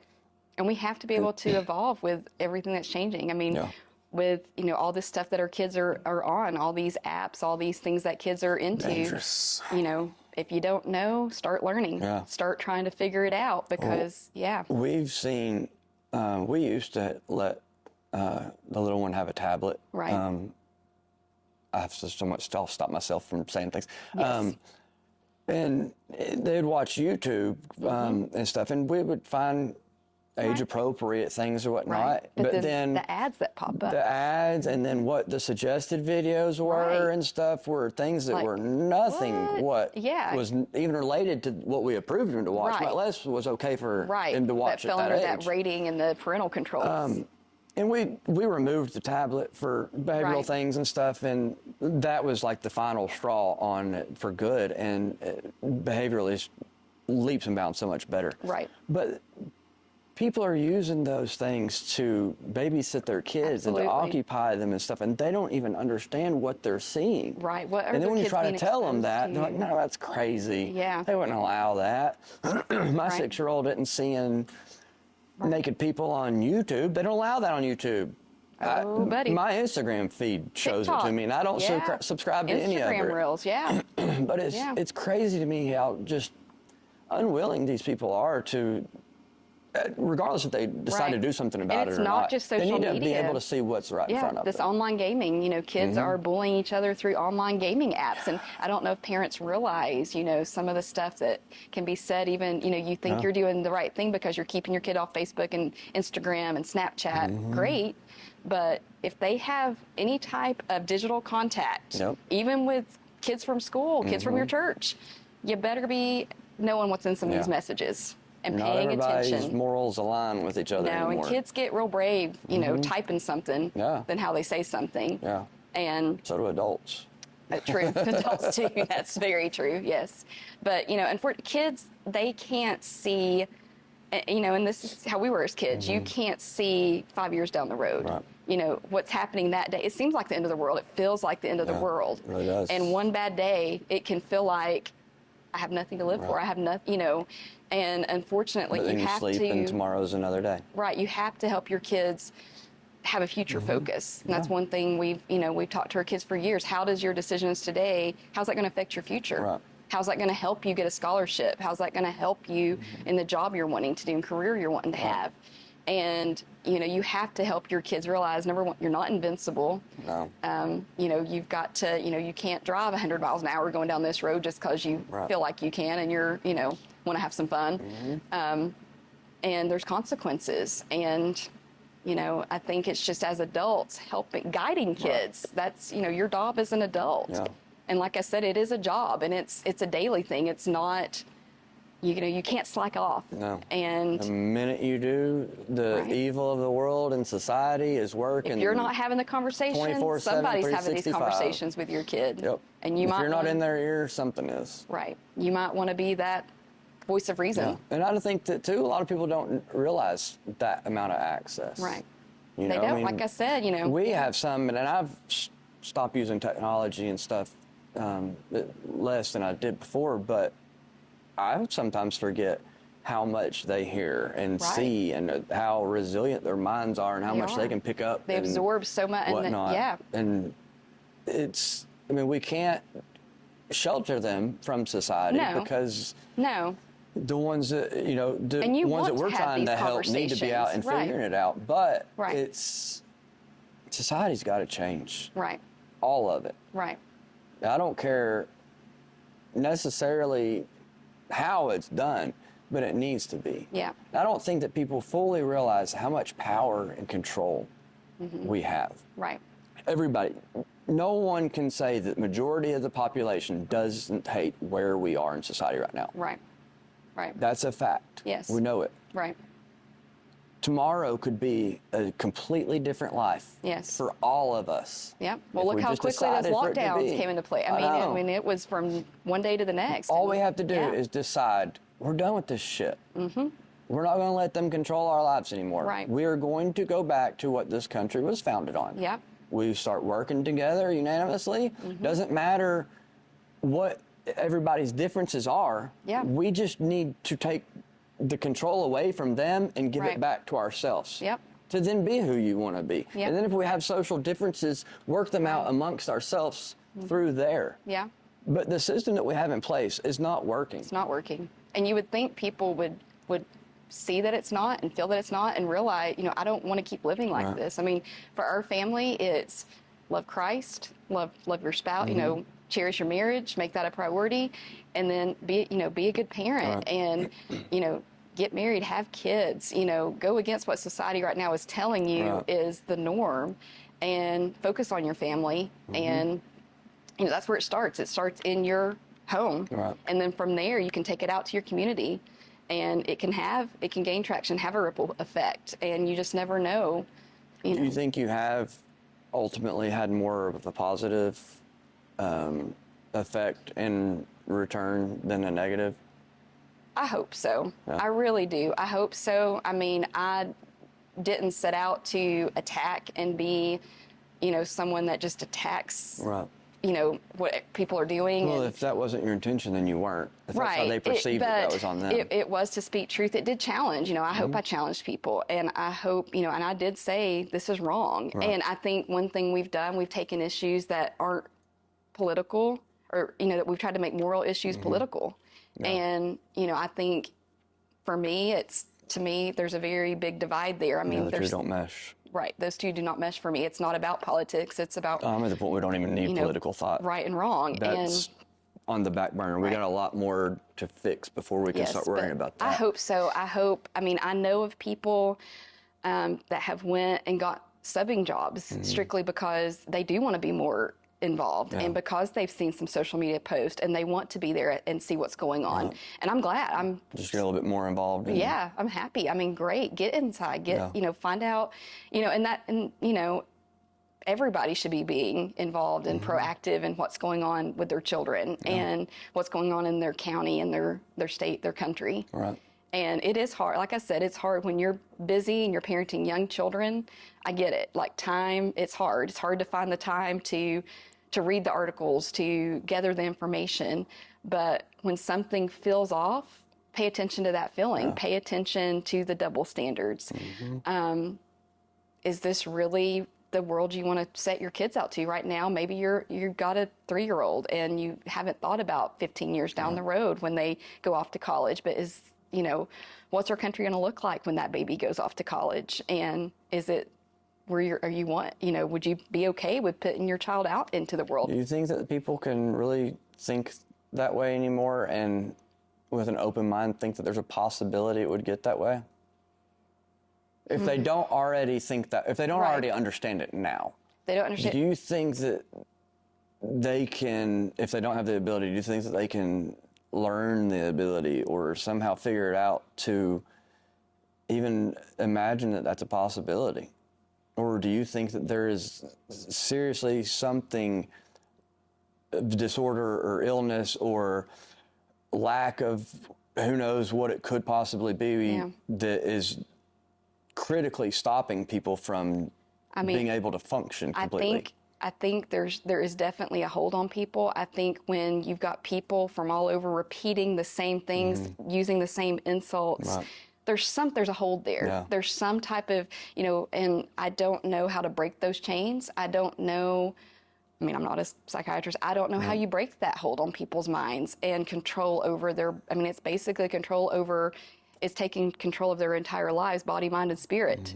And well, then we're facing the other problem of the pharmaceuticals that you go in and if you're not thinking the right way or this, that, the other, well, then you must need some mental health medications. Need a drug, and here's this drug, and we're going to help you. They had me on that stuff for 20 years, and it numbed me completely. Yeah. I got off of it in 2020 once I saw what was really going on. But it's completely wild how that works. I mean, I came to where I was and did what I did today, but I realize now if I hadn't have been on any of that, life been might have so been much further. Different, yeah. And especially enjoyable because now I genuinely enjoy my experiences. Where before it gets you so numb and just mentally kind of in a fog that you're just kind of going through the paces. I think people are lacking coping skills. I think that's one thing. I think we've been taught, if you're having a bad day, you're a victim, or here's a drug that's going to make you have a better day. Yeah, that ain't how it works. And,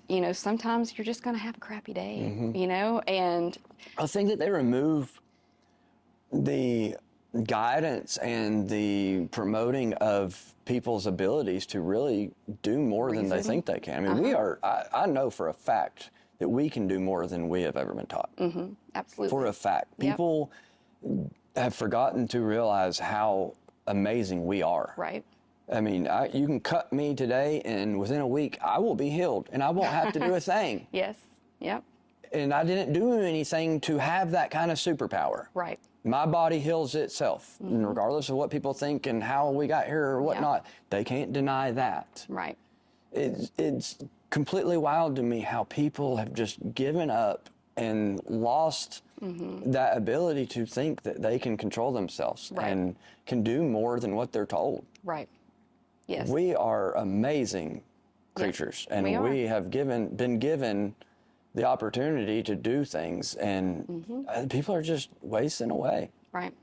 I think people are struggling with their identities, with who they are, and I think, that starts with, for our family personally, we have our foundation and our identity in Christ. Right. And I think when you have that, it gives you that foundation. And that's what so many people are missing. Yeah. They're missing that foundation and they struggle. And it's so sad to see it because know the answer, can tell you the answer, right. Can't make you accept the answer. Yeah. And, and I think, Christ has an intention and a purpose for every one of us. And so many are missing out on that. Yeah. And what the purpose is and what, could be such a better life. And, regardless of what they believe. Yeah. If they believe in some sort of creator or right. some sort of higher power, and start at least opening up to those concepts and start navigating their life in that way, they can navigate it to, it's not our jobs to tell them exactly, it's just our jobs to lead by example give them opportunity. But, I feel like leading by example these days is so much better than trying to force verbiage down people's throats because that has been tried for so long. I want people to look at our family, and again, we're not perfect, and we've got our issues, and but I want people to see something there and them to realize, I want what they have. And it's not that we're wealthy, that we've got the nicest house in the community. We don't.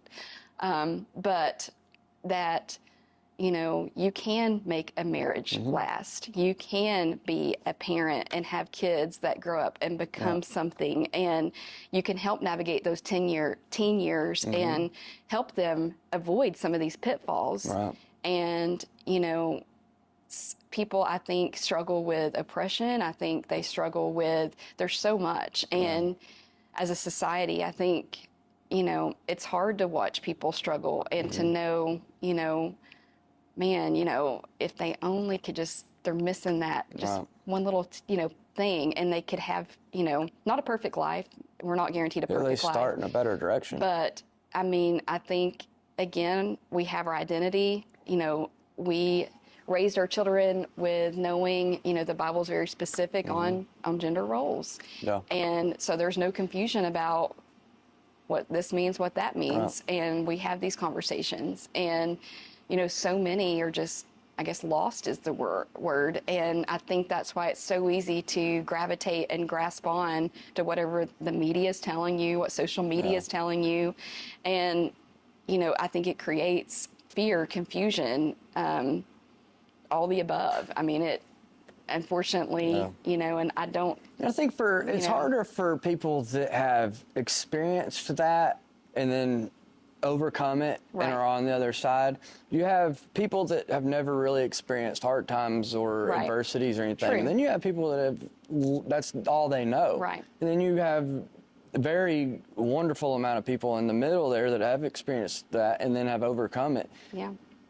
But it's like, you know, we are so passionate about it because of that. And we realize, you know, once you're on the other side, how easy it is. Right. You know, that life is so much better. Yeah. You just got to take that first step in the right direction, get your mind right, get your life right, and that's all that it takes for a better life. Right. And we understand, I don't know if you've experienced some things or not, but I understand myself through things that is an overwhelming feeling. That seems like you're going to just have to tear down a wall with a toothpick and things. Right.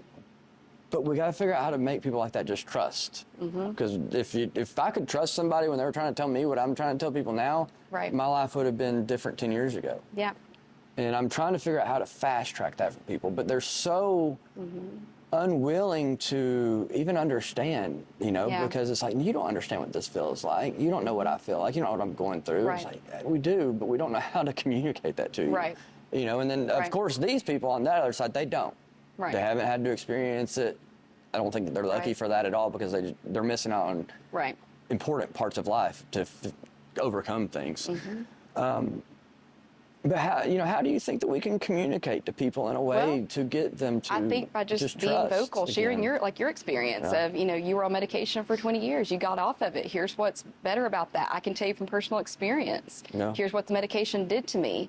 And if people are experiencing a similar experience on the same medication, then, you know, maybe, you know, something will click that, you know, maybe I'm figuring out how to do a video like that sometime soon in that journey. But I think people, that's you know, a difficult road to navigate too. Share your stories, share things, try to be a help to people.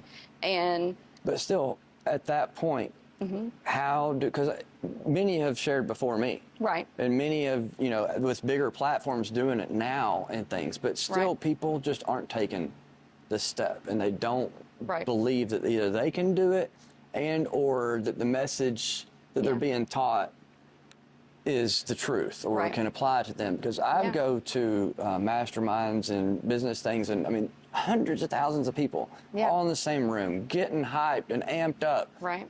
And then leaving and back to no, I really can't do anything about my life. Right. I can't create change. I can't do anything. And I don't understand, like, where either a follow through or how to really get to these people to understand. I really don't know. I know that all it took for me very, very, very hard times in dark places. And some people might have to experience I don't want people and to you have don't to want people to. experience that. You No. don't want people to. Unfortunately, some Not people everybody's have to learn equipped the to be hard able way. to. Right. And some people have to learn the hard way. But I think, you know, when you know somebody, especially personally, that's going through a battle like that, check on them. Yeah. Don't give up on them. Don't, you know, keep talking. And they may not want to hear you, and they may get angry at you. and that's okay. Yeah. And Society's you know, really pushed us away in that. And I think that life through pre-SCAMdemic to post-SCAMdemic and the conversations, it really affected tremendously. Absolutely. And you know, I try to have conversations with people that I was super close with before that, and it's like we don't even speak the same language anymore. Right. It's just like they're so lost in the ability to conversate anymore. Right. You know, they speak to tell you what you want to hear versus just speaking truth or you know, being relevant about what's happening in a conversation. Right. Yeah. It's absolutely crazy to me. It is. It is. But I think that, you know, more conversations need to be had. Absolutely. And people that, you know, I understand the whole antisocial thing and not being people-y and all that, but I still, up until I did the first order online, pick your groceries up 2 days ago. Because the little Walmart down here it's always been self-checkout, but they at least had long ones that you could set your groceries on. Yes. Now they've taken all that away. Yeah. And the last time I went through there, we have this much space, a huge ass buggy, and 4 employees standing there watching you to make sure you do their job correctly. Right. So I always try to, like, the experience of going to the grocery store. You see people in the community. You see what's happening. You see, you know, what's going on, what's in stock, what's the prices, you know, if you're completely stepped back away from society, you don't understand what's going on. Right. And it can change very quickly. Right. And I don't know how to get people to transition back to where we were for the need of, if we don't, we're all going to be stuck at home doing what we told everybody was going to happen 4 years ago. I mean, I think just, like I said, go against what the norm is right now. You know, say hello to people, shake hands, make eye contact. If you looks like somebody's struggling, hey, you know, how could I pray for you today? You know, and sometimes people just need maybe even just a kind word. Maybe you don't even know the person, but you can tell they're having a bad day, and pay them a compliment. Yeah. You know, speak words of encouragement to people when you see them out. And I've started doing that, plus the opposite too. I've started having the harder conversations of, if I see somebody doing something wrong, you know, used to, you're like, society says, don't, you know, it's not your place to say anything or this, that, and the other, but if we don't, who is? Right. You know, and if I was doing something wrong, I sure would want somebody to let me know. Yeah. So unfortunately, society's not receptive to it right now. But I think we can get back to that, because I remember as a teenager, if I was doing something out of line, there was an adult that was telling me about it. Right. And we've gotten too scared to do that. And I've started, you know, trying to do it tactfully. And usually whatever I think is the best for the situation is kind of the approach that I try to give it. But I think that the hard conversations like that are just as important as it is. You know, the praying for people and being on the good side. It's also, we've got to be the hard critics too. Put people in check and say, you're not doing things correctly.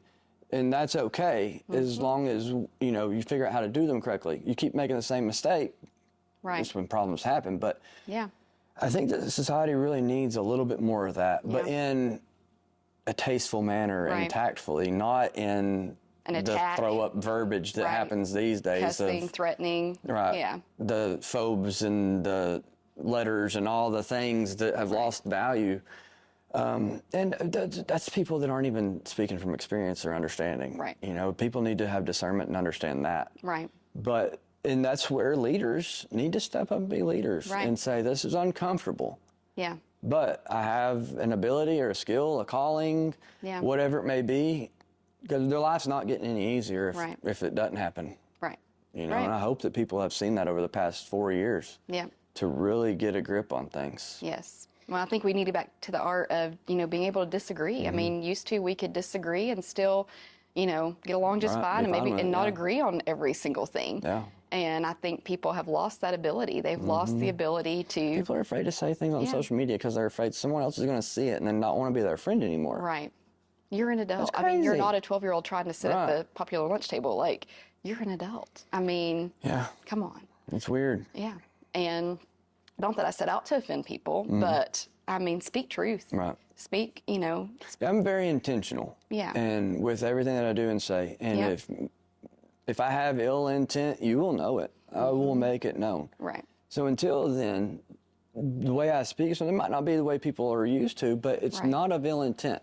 If it makes people uncomfortable, that's because they're not able to handle it. Right. But they don't understand that. Right. Everybody immediately says, well, you're trying to hurt me. You're trying to be mean. And a lot of times there's a thing called tough love. You tell people the truth out of love because you want better for them, not because you're trying to hurt their feelings. Right. And it's so wild to see so many people just immediately feelings hurt and shut off. I think they're, wired with this emotional response, and it's all about, well, how does this make you feel? Right. And, sometimes it don't feel well. It don't feel good. It does not, I don't, and there's things I'm wrong, and it's tough sometimes to admit that I'm wrong or have done wrong. And, but if I realize and recognize it, I try to acknowledge that. I try to move forward. I try to change my behavior. And, That's how we grow. Right. And if no one tells us that we're doing something incorrectly, if there's not a line in the sand drawn or a boundary set, there's nowhere to go. Right. And if you There's don't nothing to think there's judge room for against. improvement, I mean, I don't know how people don't want to improve on these, New Year's resolutions. That, prime example, every, take a step back, re-examine, what can I do different this year? What didn't I like about this past year? What do I want to hopefully see this next year going forward? And, it's just, there's always room for improvement. I don't care who you are. And, and that's in every aspect of our society. And, encouraging that of people doesn't make you a bad person. No. I think that people need to do more of it. I mean, we do it with our businesses. We look at, we should never just be satisfied, we should, okay, what can we do different next year? What can we do better? How can we grow this part of our business? And you look at different ways to do that. And I think it's no different than your life. I mean, there should be things that you do that's going to improve it, that's going to, make an impact. And yeah, I would rather people tell me exactly what I'm doing wrong versus what I'm doing right. Yeah. Odds are I probably know what I'm doing right. I don't know what I'm doing wrong. Right. And, you tell somebody correctly and effectively what they're doing wrong, and they can, make it better for the positive result. Right. And so many people are Scared. either afraid to They're do that scared or to they do don't know how to that. do it They don't know properly. how to do it. Yeah, they don't know how to do it. But I think it's just conflict management. I mean, conflict management 101, figuring out, and not addressing it. Like, we have a rule in our house, our kids don't address conflict issues through like Snapchat. Right. If you have a problem, you go and have a conversation. Yeah. Teach your kids, sometimes it's, and do it yourself at work. And when there's problems, Don't being send able an to hear email, pick up the voice phone. Yeah. is more important than reading text on a screen that you have Tone no could be idea what it misinterpreted meant. being read, 100%. And so, go back to some of this, old school, communication that we used to do before all this stuff. Yeah. And, when you have to have that hard meeting, do it face to face. Don't send an email. Don't send a text. Right. And they're more receptive to it that way. Right. Because they can hear the truthfulness and, honestness through your voice that way. Right. Facial expressions can be interpreted. I mean, all kinds of things. So, I mean, I think just getting back to that, addressing issues before they become major issues. And I think, that's really important. being proactive and be able to think Right. and see things as they're happening. Don't let it just keep getting worse and worse and worse. Because then it's harder to tackle. Right. If you can get it in the beginning, it's a lot less stress. Yeah. I mean, look at how, these lockdowns progress. Look at how it went from we're going to do this for 2 weeks to now we're going to do it for this many months. And now it's going to affect your business. Now it's going to be your church. It's going to be new ways of life. Right. Now we've got a whole new way of life. And so what if during that first 2 weeks, if we said, no, we're not going to stay home. Well, look at how many minor things they've tried to slide in, and society's just like, no, that one don't work. And so then they're like, oh, it goes away. next. Yeah. Imagine if that could have been COVID. Right. It didn't have to It be didn't this big. stick. Yep. And there will be something else. Oh yeah, absolutely. There will be, because they had too much success with that. Well, absolutely. Yeah. All right, so we'll start wrapping it up. Yeah. And I want to end with this. What do you think will become between now and the election of this year? Well, I mean, I think the issue of election integrity was never addressed. It was never, our own justice system has said they have no intention of doing any type of investigation into it. And so while I still plan on getting out and voting for who I'm going to vote for, and I, love, that I have the right to do that, I don't know if there's really going to be any different come this November what happened before. I'm almost at the point that I don't think we'll have a 2024 election. And we may not. I think there are odds things of something that happening allows for them to do martial law and different things. Yeah. I think that, because I think that they may not be looking into it enough, or if admitted it or not, whatnot. But I do think that they know that enough people are questioning or interested in it. There's been too much attention brought to it. Documentaries made. We've talked, similar in local situations. So I think that they might leave that as the last resort. Right. And I think that they may have a few other plans in place to remain in control beforehand. I've got a few different ideas. I don't know what yet. Because I would have thought that something else would have already been in play by now. Well, I think our country is going to be changing. We've got open borders like we've never had before. That's a very bad place to be. Other countries don't, they actually monitor and control their borders. There's more airport security. There's more security going into a ball game than there is at our borders. So how's that going to affect? We're already seeing these military young men. We're already seeing murders that have across. taken place because we've got criminals here.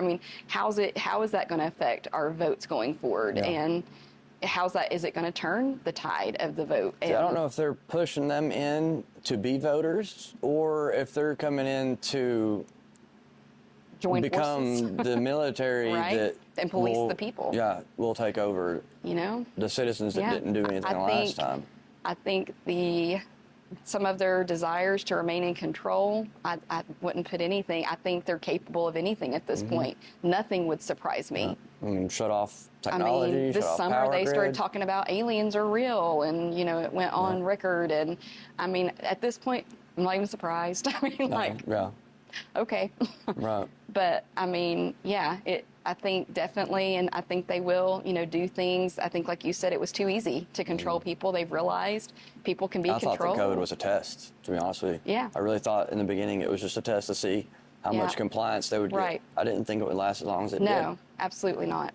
Which makes me fearful of what's the real deal going to be, because Bill Gates and Fauci and all of them have talked about it. Right. Said something's going to happen. So I don't know if they'll release another situation as such. I've seen some people, looking at mandates and lockdown procedures kind of getting passed in bills that there's no reason for them to be in, which kind of worries me a little bit about this election year. They are kind of starting to let Joe Biden be a little bit more of whatever that is. I don't even know what that was. What's that State of the Union? I'm not sure what that thing is. Not sure. Threatening our Supreme Court. That's not okay. But I also think that they may filter him out, and based upon, didn't really get the response I wanted on Nikki Haley. I think that they may try to bring Michelle Obama in. Oh yeah, yeah. And I think that will be to get the black votes back onto their side, because a lot of those people have understood. Thankfully, I don't think that it'll work. Because everybody that understands, especially in that culture, truly understands. Right. It makes me sad that they've been taught there is a black-white vote. To me, it's a vote. I'm sorry. And at this point in time, we're all here. We're all Americans. We're all the same. We're Americans. Whatever. Yeah. It's not about your color and The only people that make it an issue are the people making it an issue. Right. We're being told to make it an issue. You can't just decide that it's an issue because that's how you feel. Right. But the fact that there's even this conversation being had, and the fact that we know that there's an ability for them to have a deck of cards laid out and say, which hand do we want to play? Right. And also the fact that majority now, I like to say majority, but I would think that at least 70% of the population now understands something's not right. Maybe not the extent, but at least something. Right. And we're all just sitting back allowing, well, I'm not, but most are. So, most are. Are just sitting back like, well, let's see, get our popcorn and see what's going to happen. Where's this shit show going? And some of them even joke about it. Right. Like, this is our lives. Right. this is I don't worse than think anything it's this country's real ever for seen. people. It's not real for people. I mean, people talk real big about, you know. Do you think they do a good enough job of censoring it and hiding it from people that are oblivious? That they don't even really I think they've been truly see? desensitized. I mean, I think people are desensitized to this is a real possibility. Yeah. And, you know, we've made it entertainment, like the movie and book Red Dawn. I mean, that was big in the 80s. It was big again, you know, back in mid 2000s, and, you know, great storyline, but very real possibility. Yeah. And, you know, one thing they utilize in that particular movie is, you know, they cut off communication. That's how they control the people. And, you know, you would think people would be like, this just happened to us. Like they cut off our communication, or they attempted to, very much so. Yeah. And, you know, to gain control. And I don't think, again, I think people don't think it could ever happen again. I think people look at things like World War II that your grandparents maybe fought in and think that'll never happen again. I don't even know if some of them can That'll compartmentalize never- and understand right. that people were really in there now. Right. You know, maybe our generation might be the last generation that understands it, really. Maybe, yeah. You know, it's weird to see. Yeah. Even though there's some veterans from them still alive. Right. It's like they just can't truly understand it. It seems so far back. Right. Right. You know, that it was. That would never happen again, you know. No. And it's, you know, I don't understand that mentality. Again, like you said, you had to hit some dark, hard times. I hope that's not what happens. I hope people don't.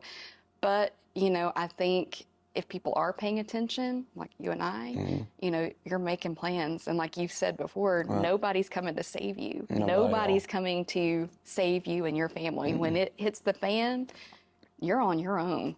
And you would, you know, I don't know how people don't realize that yet. You know, I don't have any idea. I don't know. Which, okay, brings me to this then. Let's say life goes grand and Trump gets elected. Right. Do you think that he can really turn things around and fix things? I mean, he did a lot of wonderful things when he was in office, but, you know, at the same time, he's not a dictator. Right. The presidency is not meant to, you know, completely control, and, you know, so at the same time, we've got to look at all of our other elected positions. It's not just about Trump individually. Right. And so I think it starts, again, with your local community. It works its way up into your state. And then from there, you work your way into what's going on with your federal government. Right. And, you know, I think we need to take a long, hard look at what's going on with our justice system. I think we've definitely got some issues. You know, the way look at what they're doing to him. Know, our family's tackling it. My daughter's wanting to practice constitutional law. She really has a desire to get in there and uphold the Constitution. Right. And I hope she's able to do so. You know, I hope, you know, and I guess just how can you make a difference? I mean, she's young. She's, you know, still got school ahead of her. Obviously, I'm not going to go to law school anytime soon, but that's how she's hoping to contribute. And so I guess finding ways, you know, what can we do to help make this country better? Even if Trump's not elected, how can we preserve and protect our community and our country? That we should all take the government out of the equation. Right. We don't need them. Right.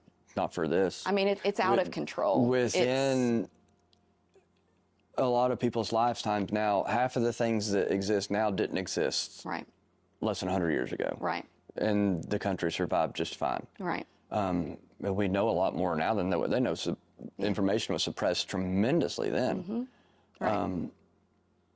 I think that our government has gotten too big. Yeah, absolutely. And people have been in it for too long. And everything they touch. I mean, look at everything that they've posted well, that they've completely touched. lost touch with reality. It's, you know, they don't it's a live the mess. same lives that we live. Yeah. They have no understanding of our situations. No. And I don't think that there's any way of even just removing and transferring people in place that it can get done. I really genuinely think that regardless of if it takes a complete elimination and start over or do over or whatnot, the Constitution tells us that's what needed now and required. Right. But regardless if it needs that, definitely if society would push them to the side, work together and release a lot of their power and control and things, I think that they would kind of just go back to doing their own little things out of fear. Right. And then we could figure out how to function on our own and then let them come in as needed or in accordance or working together or for the betterment of society. But Right. the way that it's working now is not going to work. And it's No. been wrong for so long Right. that it completely has to change, because the same people that were there during Watergate and the things of that Yes. time period are still there. Again, term limits. It doesn't change. I don't to care put how someone great of a different politician you are, term limits. I mean, we should never have a career politician. I think it just makes you jaded. It removes all accountability. It removes your focus, because then you're just focused on Right, and then you lose touch with maintaining that reality. level of control. Right, right. They don't. think, How can you fight for your constituents Right. if you don't even understand their struggles and the life that they Right. live anymore? you're being lobbied You still for. have to be Yeah. involved in society. Right. And when you remove yourself from society, you can't accurately have any influence in it. Right. I mean, we've got to look at the way, the whole lobbyist thing works. I think that's something, I mean, I know, and as a business owner, if on a piece of paper I make this much per year, but make $100,000 a year, but I'm living in $1 million home, there may Right. be some questions being asked. But we're not asking those same questions of those elected. And, how are you making this salary, but Yeah, your net worth is I'm this? all about cheating the tax system. Right. But I mean, I'm all about it's worth questioning, because that tells you there's things going But on. and it's not from that. Cheating Right. the tax system's fine. Right. It's not. It's the hand-to-hand deals that help each other Right. get through that Right. and profit. But how benefit do from it. we And how- only keep gatekeeping it Right. to certain individuals. How do we keep those elected honest? I guess is the question. How do you keep Make them them working fear for the us. people, right? How do you keep them, Put them in check. doing, knowing the job they're elected to do, and that they're there to represent the people? And rotate and it's them not through. for their benefit. It's not to benefit them personally. Right. I mean, I don't know. I guess, like you said, the whole system needs an overhaul. It's like a failing company. Yeah. You don't just keep getting to do the same thing Well, year they're after year. bankrupt and Same- broke, and Right. they've failed. Yeah. I mean, if you're a Audits failing and business, things, I you mean, can't go to the bank and get a Yeah. loan. No. They're gonna laugh at you. Right. And you're not gonna be able to just keep doing the same thing year after year and maintaining. And that's what we've done as somehow we're allowing a it. society. Yeah, we've somehow continued, and we're getting further and further. My great grandchildren will be paying off this debt that It will never long get after paid. I'm dead. I Right. mean, they'll be dead. I don't think if something happens now that they will No, have an existence of that mindset. no. And I will say I have a problem with Trump. I don't think that he can fix it. Well, I don't think he that he did personally good can. for I don't think one his person time. can personally do it. No, definitely not. But I mean, But- I'm saying like what people think. I'm Right. trying to just I understand, get them yeah. to get that. But my problem with him is I thought he did great for the 4 years. I've never really been a fan of the government to begin with. Right. So I understand. I don't need to mess with them. They don't mess with me. But I understand that he was probably one of the best that we've had, and the economy was great, and he shook some things up, and he Right. did good. However, and I also understand that given the scamdemic that he was put in, he was misled, but he also Right. did some things that questionable decisions that morally Absolutely. I wouldn't have agreed with. Right. But it's been after that that's weird to me on these people that believe that he may still be president secretly, and some of Right. these other things that he could do and could not do. And to challenge their thought is, if he was still president, why would he allow it to get Right. as Why is it getting as bad as it is? has? And I think, yes, You know, that's a so valid that I don't believe question. that No, ever, and I I don't think understand people why are just people don't get it. grasping. I think so, too. at this point, and you don't want to think your country's this far gone. Maybe it's easier to believe that Maybe. secretly, the government's going to just get better, and secretly he's But behind we the live scenes. in a reality, not Right, a we do. make-believe. But I think for some people it's easier to accept a fantasy. And, and I do. I mean, I think there's a difference in thinking the election was compromised and that he, in fact, was the winner. Right. And believing that there is some secret mission going on behind the scenes. Now, that's a lovely thought. Crazy.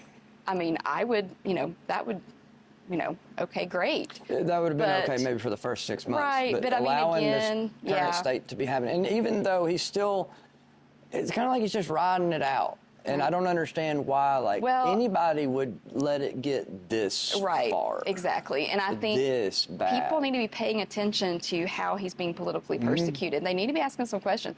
This is not a third world country. No, what well, is going on here? We are in communism state Right. for sure. And if he can be persecuted on these issues, and there be no legal precedents for the things he's being persecuted on, we need to be taking a serious look at our justice system, because what if you do something? Our government, are they going to come after you Yeah. and politically Yeah, we need persecute some you and your transparency. family? So we need, as a country, I mean, I don't care if you're a fan or not a fan, what's happening is not right. No. It's not right. People should be open to that. They for should sure. be aware that, that's not okay. Whether they like Orange Men or whatever. Whether you like him personally or Right. not, is what he did really criminal? Was your life better did he break during a that law? point in time? Yeah, I mean, so I think it's just some of the stuff that's happened in court, them not allowing evidence in, different things. I mean, any other person, that would be immediately not a fair trial. I mean, not, 100%. I mean, Well, the way they misvalued Mar-a-Lago and Right. eliminating them from doing, regardless of what people think about him, what's being allowed to happen to him, Right. should be eye-opening to people. To people, but they're allowing their hate for somebody that they Hate, misunderstand. and most of them can't even really tell you To why they just hate disregard it. it, They just right. don't like him. Exactly, They because they were think told they don't to. like the way he talks. Okay, well, all right. It's all right. I don't need to like any way anybody talks, Fine as long as too. I get the job But done. What's the is result? what's happening to him, is it legal? Is it okay? No. As a citizen, is it okay? shouldn't be It's happening in this not- country. It's not okay. Absolutely not. This should be the last country it happens in. And the way that, go back to January 6th, Mm-hmm. the way these people are being treated, even if they were inside the Capitol and they broke windows and did things they shouldn't have done, what is what's happening Right. to them? Does the punishment fit the No. crime?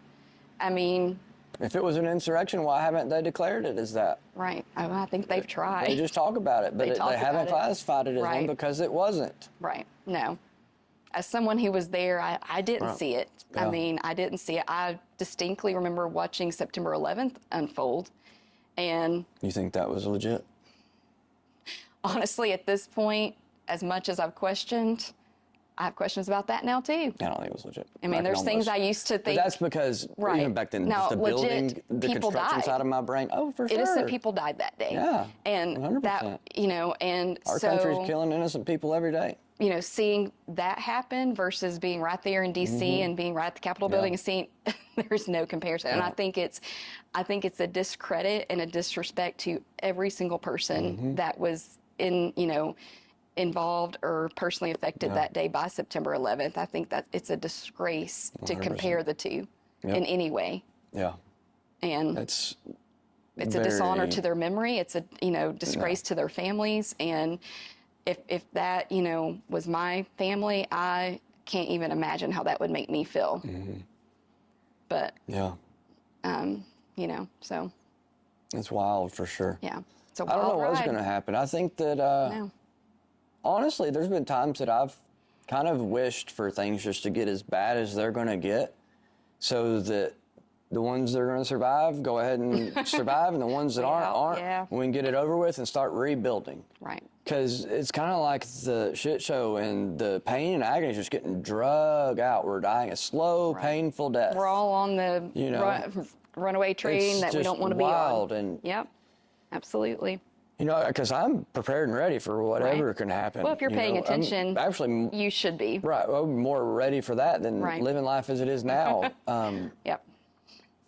But then if it doesn't happen, is people of our mindset and logical thinking, what's our next step if we make it another year or two and things just continue to get worse and we keep trying these things? At what point do we maybe have to take forceful action or even greater division and say, we have to just completely separate from all of this? Right. Because even now, I don't believe that we're in any sort of political fights or cultural fights, diversity, anything. It is pure evil against good. Right. And unfortunately, evil is winning right now. Evil's winning because good's taking a seat. Right. Or maybe there wasn't as much good as we thought. Maybe Maybe, not. we've been misled and naive to things. Right. I don't know, but I definitely think that we need to find out. Yeah.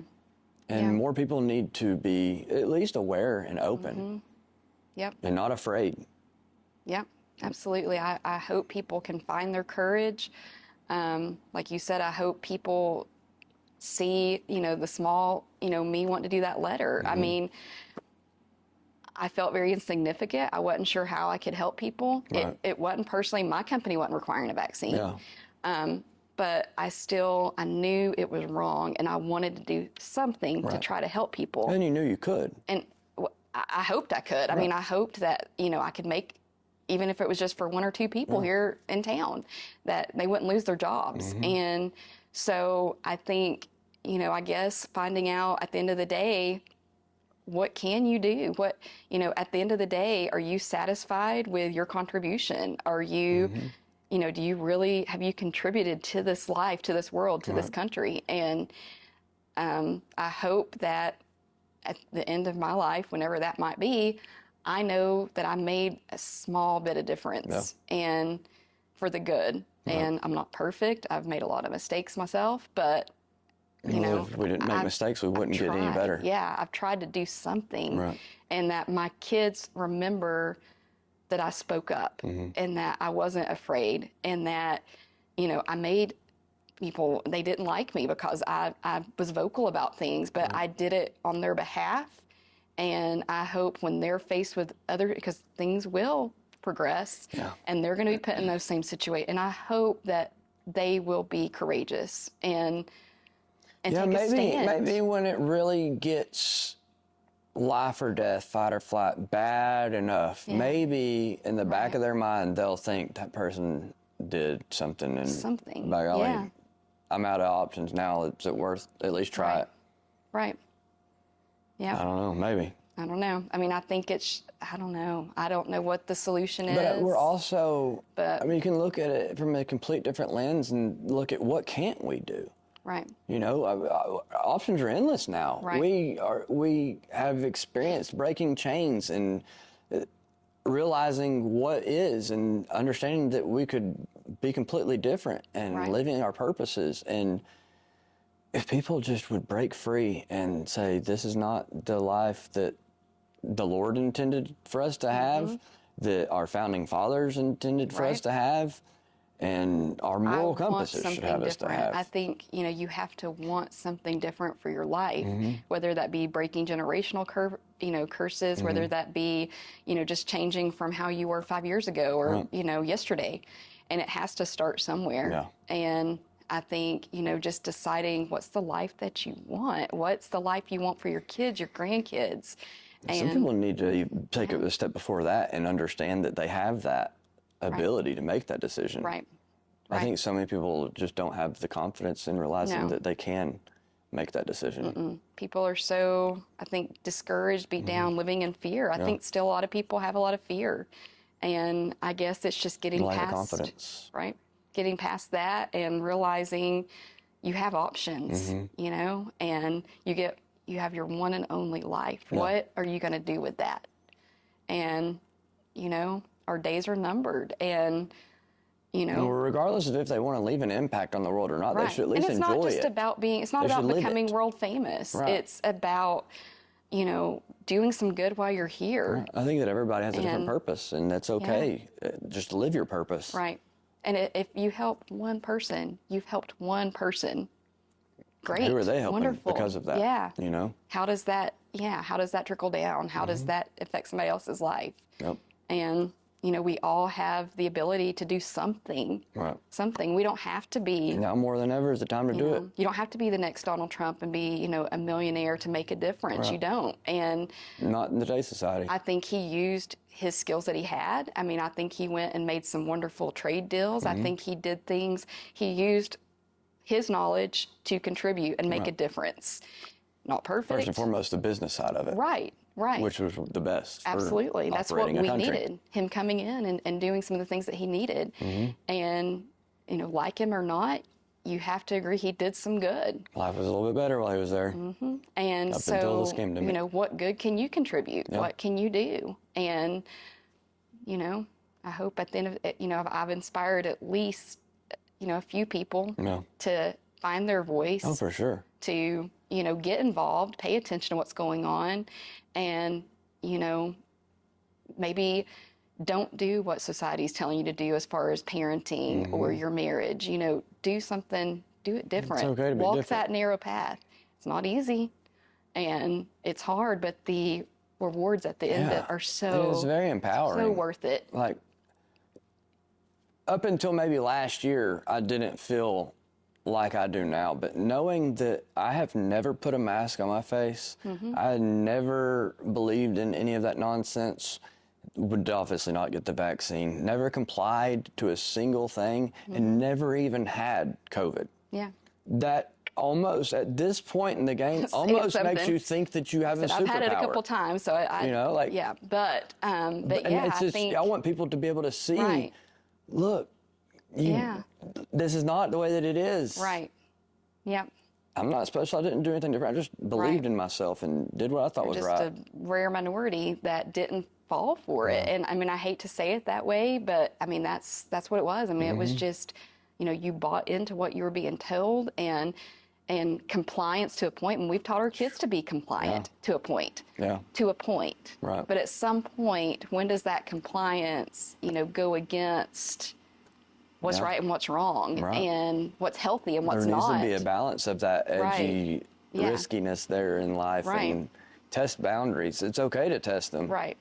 And you can do it respectfully, but that being respectful doesn't mean you just go along and do it. And so, I hope maybe people, before they, they may not ever post about it or tell you directly, but I hope they've realized now, what, we were wrong about those masks. Like, we should not have made our poor kids put those things on. We should not have, It was. Yeah, we were fooled. Wild. Yeah. And so, but I definitely learned through all of that, especially when I took a year off of social media for the most part. I didn't completely, but definitely how I was in it.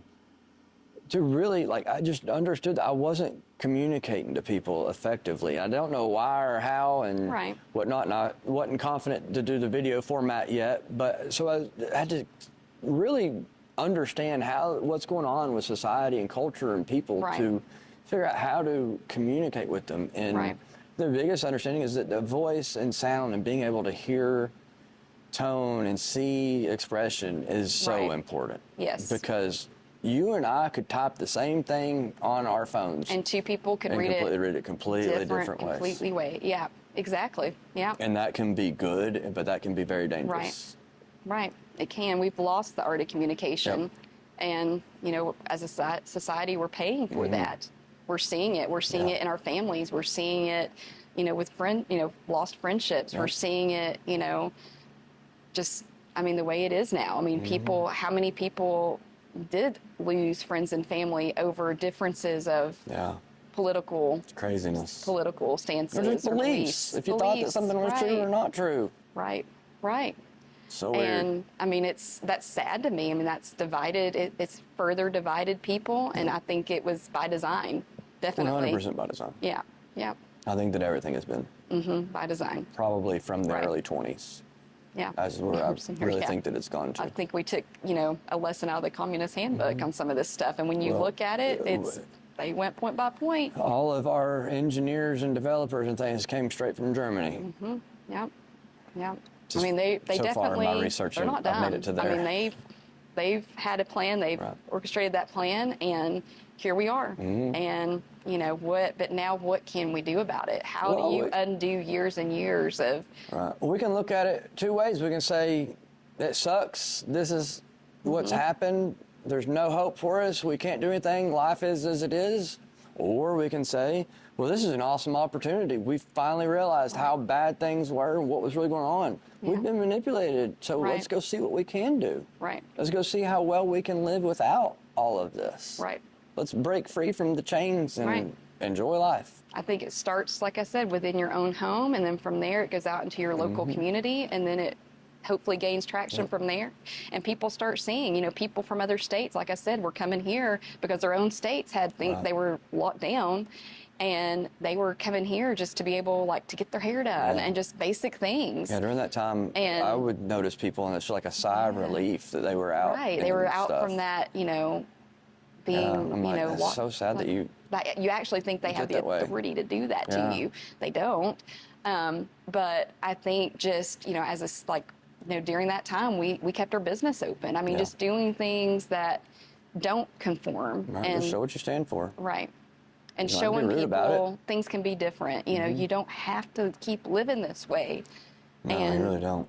And I think, there's people that worry. I know a lot of people, parents that I talk to, they worry about their kids being born now and what we're having to face as a society. But I think when you look at different times in history, it's, I take hope from, the story of Esther, for such a time as this, I think our kids, they're here for a purpose. They're here at this point in time, and I think they've got a purpose in this life. And everybody does. You know, everybody does. But it's finding that, it's executing that, it's knowing that, you know, it's not easy. It's hard. No, not at and all. Especially but when it's worth it. The world is telling you you're wrong and you're stupid for thinking this, and you know, and it's hard. It's hard to hear those things, and it can get to you and play with you, with your mind. Sure. And it's hurtful, especially people, like I said, that you think you've known for years and years, and you're like, really? Yeah. Like, especially when you don't have the ill intent that they're blaming you of. No, not at all. When you come from a place of love and kindness and wanting to help others, and the people that you expected to, even if they didn't agree with you or not, still remain a friend. Right. They know I'm not when that doesn't evil, happen, hateful person. Yeah. I mean, I can be blunt, I can be brash, but I'm, you know, I try to be a kind person, and I try to, you know, be kind to people. And, you know, before COVID, I think for the most part, people saw me as like a friendly, kind person. And then it was like, wait, you disagree with us? Go stand over there. That's not kind. Yeah. That's what people don't understand. Yeah. It's not kind to disagree with somebody. Right. And it's also not our job to just be kind and loving and friendly to everybody. Right. We're stuck in a culture where if you're not nice, you're an asshole. And that's just not the way that life is. Right. But we're also living, no matter sometimes how nice you are to people. I mean, you know, if you work with customers, it don't matter sometimes what you do. Right. You can't make people, you know, can't make a miserable person happy. Not at all. And so, I mean, emotional intelligence and intellectual intelligence have reversed. Right. Yeah. The emotions really don't matter if you don't have the intellectual intelligence at all. Right. And, you know, I think people are confusing intellectual intelligence with what degrees do you have? What, you know, where did you go to school? And indoctrination. Know, right. And I think, you know, nothing wrong with getting, like I said, my daughter's getting ready to graduate college in December. I mean, we're pro-education in our house, but we're also, you know, pro-tech. If our son decides he wants to do a tech path, I'd be just as proud as I am if my daughter, you know, becomes a lawyer. I'd be just as proud of. Well, and we live in a society now where, you know, you don't have to have a college degree to become successful. No. And that's okay. Right. Certain areas, certain professions require it. Certain areas, certain professions, it helps benefit and it can better. But there's others that it's not required. And in that societal mindset of, if you don't go to college, you can't be successful. And if you don't do this, you won't amount to anything and whatnot. It's just, it's not important anymore. And I wasted 3 years of college and an immense amount of debt. It did teach me some life skills and things, but for the most part, I knew what I was going to do regardless. I only went because I was forced to and told that that's what you have to do. Right. In college or not, I hope people are always trying to learn. I mean, I don't think you should ever stop learning. You don't have to be in college to learn things. I learn more now than I ever did in schooling. Yeah. Because I am now learning what I'm interested in, not what I'm forced to learn. Right. And I learn my style of learning. Right. You know. And everybody has different learning styles. Absolutely. Yeah. I can learn more from YouTube than I ever could from reading a book. Right. It's just the way that my brain works, because I can see myself doing things and whatnot, or the way that I retain the information, it just works that way. And that's okay. But people need to be aware of how they learn and how others don't learn. I think people have lost the desire to learn. I think, unfortunately, you know, they've lost that. And I think, you know, you could have 5 master's degrees, 3 doctorates, and still be missing. I'm not so sure if I necessarily call that learning, though. No, I'm just saying people equate your, you know, the degrees with, well, that person, you know, you're done learning. You should never be done learning. I don't care how many degrees you have or don't have. You know, always be learning something. Because we're always progressing and evolving. Right. Society's There's always, changing. I mean, there's so many things I'll go to my grave and not know. And there's the access that we have to information. Right. We're so why not blessed. figure things out that you can use because that we have the technology. access now. Yeah. For me, it's interesting. I like to figure out how things work. I've got that mechanical style of mind, which traversed into the construction world and stuff. But now I'm infatuated with how we work. Right. And, you know, what I've gone through and how to help others through it. Yep. But you can either take a stand in life and do something about your situations, or you're going to not, and life's going to continue to get worse. We're not in a state anymore where if enough people still don't give any to society, everyone else can carry the weight. There's not that much there anymore. Now, granted, it's kind of strange because only 10 to 15% of society is, you know, silencing everybody else with this weird-ass culture stuff. But the other numbers are the reverse and not in a positive way. Right. And I think we're seeing, you know, we can't sustain the amount of people pouring in. And, you know, I'm all for legal immigration. I'm all for people coming here and making a better life. Wonderful. But go through the proper channels. And vet the people that are coming in. You know, make sure that they're not here to cause harm. Right. And that we is need perfectly to okay. ensure when they are coming in, how are we handling that? How are we handling this flow of people? How can our school sustain it? How can our hospital sustain it? I mean, we've got... We barely have the resources to sustain what we have now. And we're not sustaining. I mean, look, I mean, our VA hospitals are a mess. I mean, there's so much that needs fixed, and I think it's easy to get overwhelmed because it's a lot. Right. But, like I if said... we would remove a lot of the taxpaying money going to misappropriated things, and a lot of people making decisions that don't know how to make those decisions, we could start taking care of the things that need to be taken care of, and we could do it on our own. Right, absolutely. We don't need them. But I think we start small and work towards bigger goals. I mean, and, you know... I think now more people just need to understand the reality of life and understand what we can do, what we really have to be our power, and the other guys don't. I mean, now, most of the people that are politicians are less educated or intelligent, whatever you want to say, than most people in our generation. Right. Just due to natural life experiences. I guarantee my daughter knows the Constitution better 1,000%. than, and that's nothing, than most of them in office. Aside from the evil and corrupt politicians, that's not any fault of their own. That's just the way that society goes. The world's progressing. You no longer can fully keep up with what's happening in the world. We got to put somebody there that does. There should be no emotion to that. It's just a fact of the matter. But you should know our foundation. You should uphold that. You take an oath, and you should, you know, fight for that, to maintain that. And we've got an amazing... And the entire system, I think, has watered it down so much that that oath doesn't mean anything anymore.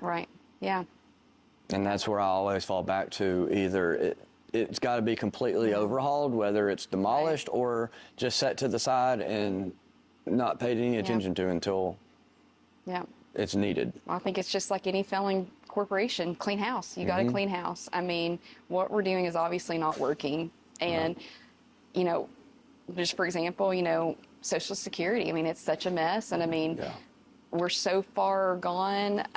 You know, our elderly are not getting the care even at this point that they need. And I mean, it's just the illegal immigrants are getting better lives than they live. Oh, absolutely. But I mean, how do we make it better? I mean, how do we clean that up, make it better? It's going in, doing an overhaul, looking at specifically where every dollar's going. You know, starting locally too, I believe. Absolutely. Working the way up. Absolutely. I mean, there's two ways. Obviously, the quickest way would be completely destroy it and eliminate the entire thing. Which would be fine. People don't really understand that, but it would be. The other way is a little bit longer, probably a little bit and it's more most likely the process we'll be having to go through. But either way, if we don't do anything, it will just continue to get worse. Absolutely. And at the end of the day, I think I just want to know I did something. It may not. I mean, the world may still go to hell and fall off the face of the planet, but I've tried. I mean, I tried something. And I don't need to do any of this. I don't need to speak out. I don't need to unprivatize my life. I enjoy getting to where I've been and it being private, and the life that I live in, I can, especially now more than ever, live a better life than most people because of the experience the past 4 years. But that doesn't mean anything to me if the world's still shit. So it's my job, and I feel led to do something about it. And it's the most clear thing I've ever felt in my entire life. I don't want to do this. But I am because I feel led to, and I have the ability to.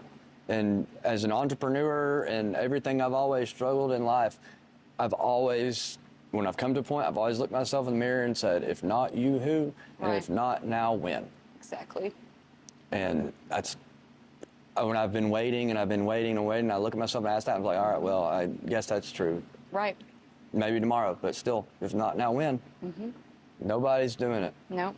So I've looked myself in the mirror and decided this is what we're going to do until life gets straightened out, and then I'll go back to my private life. I think that's all we can do. I think the best that we can, and you know, at the end of the night, you know, I sleep pretty good at night. I mean, I know what I've done. You know, I'm constantly looking for ways to, what else can I do to contribute? But at the end of the day, like, I've done what I know to be right. And I'm hoping that I've made some positive impact. Yeah, I think you have. And I mean, I hope so. I hope so. Especially just looking at your kids, you know, and what you did with those, not vouchers, but what were the exemptions? The exemption or letters, whatever they were. right? Yeah. And I mean, just the steps of not stopping when you get pushed back and things like that, because there will be a day that somebody wants to speak and says, well, it wasn't as bad as I was told it was, because I saw somebody else do it. Right. And sometimes... And consistency is just, if you just don't stop and you don't give up, you'll eventually get there. Right. And I think if you see something that's not right, I mean, here in our local community, when they were requiring, when we went back to school, they were requiring our school staff to quarantine if they came into contact with COVID for so many days. Well, a lot of teachers didn't have the vacation days. Our county did have the money to pay for a certain number of days per person, but they had decided they weren't going to use that money for that. So, you know, I made some posts about it. I took a petition to the school, and they decided, okay, we will allow these COVID days and pay our teachers for some. So if you see something that's not right, you know, speak up about it and try to, you know, bring awareness to that situation. And at least if they don't think that their voice can be of something, contact somebody that will speak up, because the people that can speak up can't see everything. So they might see something that somebody that's going to speak up didn't see, notice, or experience. And if they don't want to speak up themselves, at least contact somebody that they know will. And work together to say, hey, you know, something's not whatever right it is, here. this is what we got to do. The school has this money here, and they're not going to use it for us to take, but they're requiring me to take these days. And I don't have any more vacation time left. The people that are speaking up need everyone that's not to at least provide them with the information accurately. Do what you can when you can, and, you know. And collectively, just everybody working together. I Society mean, doesn't have to be like this. One tiny person, I can only do so much. And, you know, but, you know, having one or two people coming along and saying, let's do this together, it makes a huge difference. Sure does. Huge difference. And that's how it starts. Any movement had to start somewhere. And not saying that, you know, America needs a huge movement, but we definitely need our country back. We need something. We need something. For sure. For sure. All right, well, let's wrap it up. Thank you very much. Thank you. I don't know how long we spent doing this. I kind of just go where the conversation goes. And well, I enjoyed having the conversation. I think more people need to be having these conversations. I've got a pretty good lineup coming, I hope. Awesome. And obviously, as I do this more, it'll progress more, and maybe we'll have you back on as I get better at this, and we can. I mean, I will contribute. There is a lot more things that we didn't touch on, and even spending as much time navigating how to do all that too. But until next time, I don't know who the next person's going to be. And I don't know where it's going to be yet, but we'll figure it out. Thank you. Thank you. All right.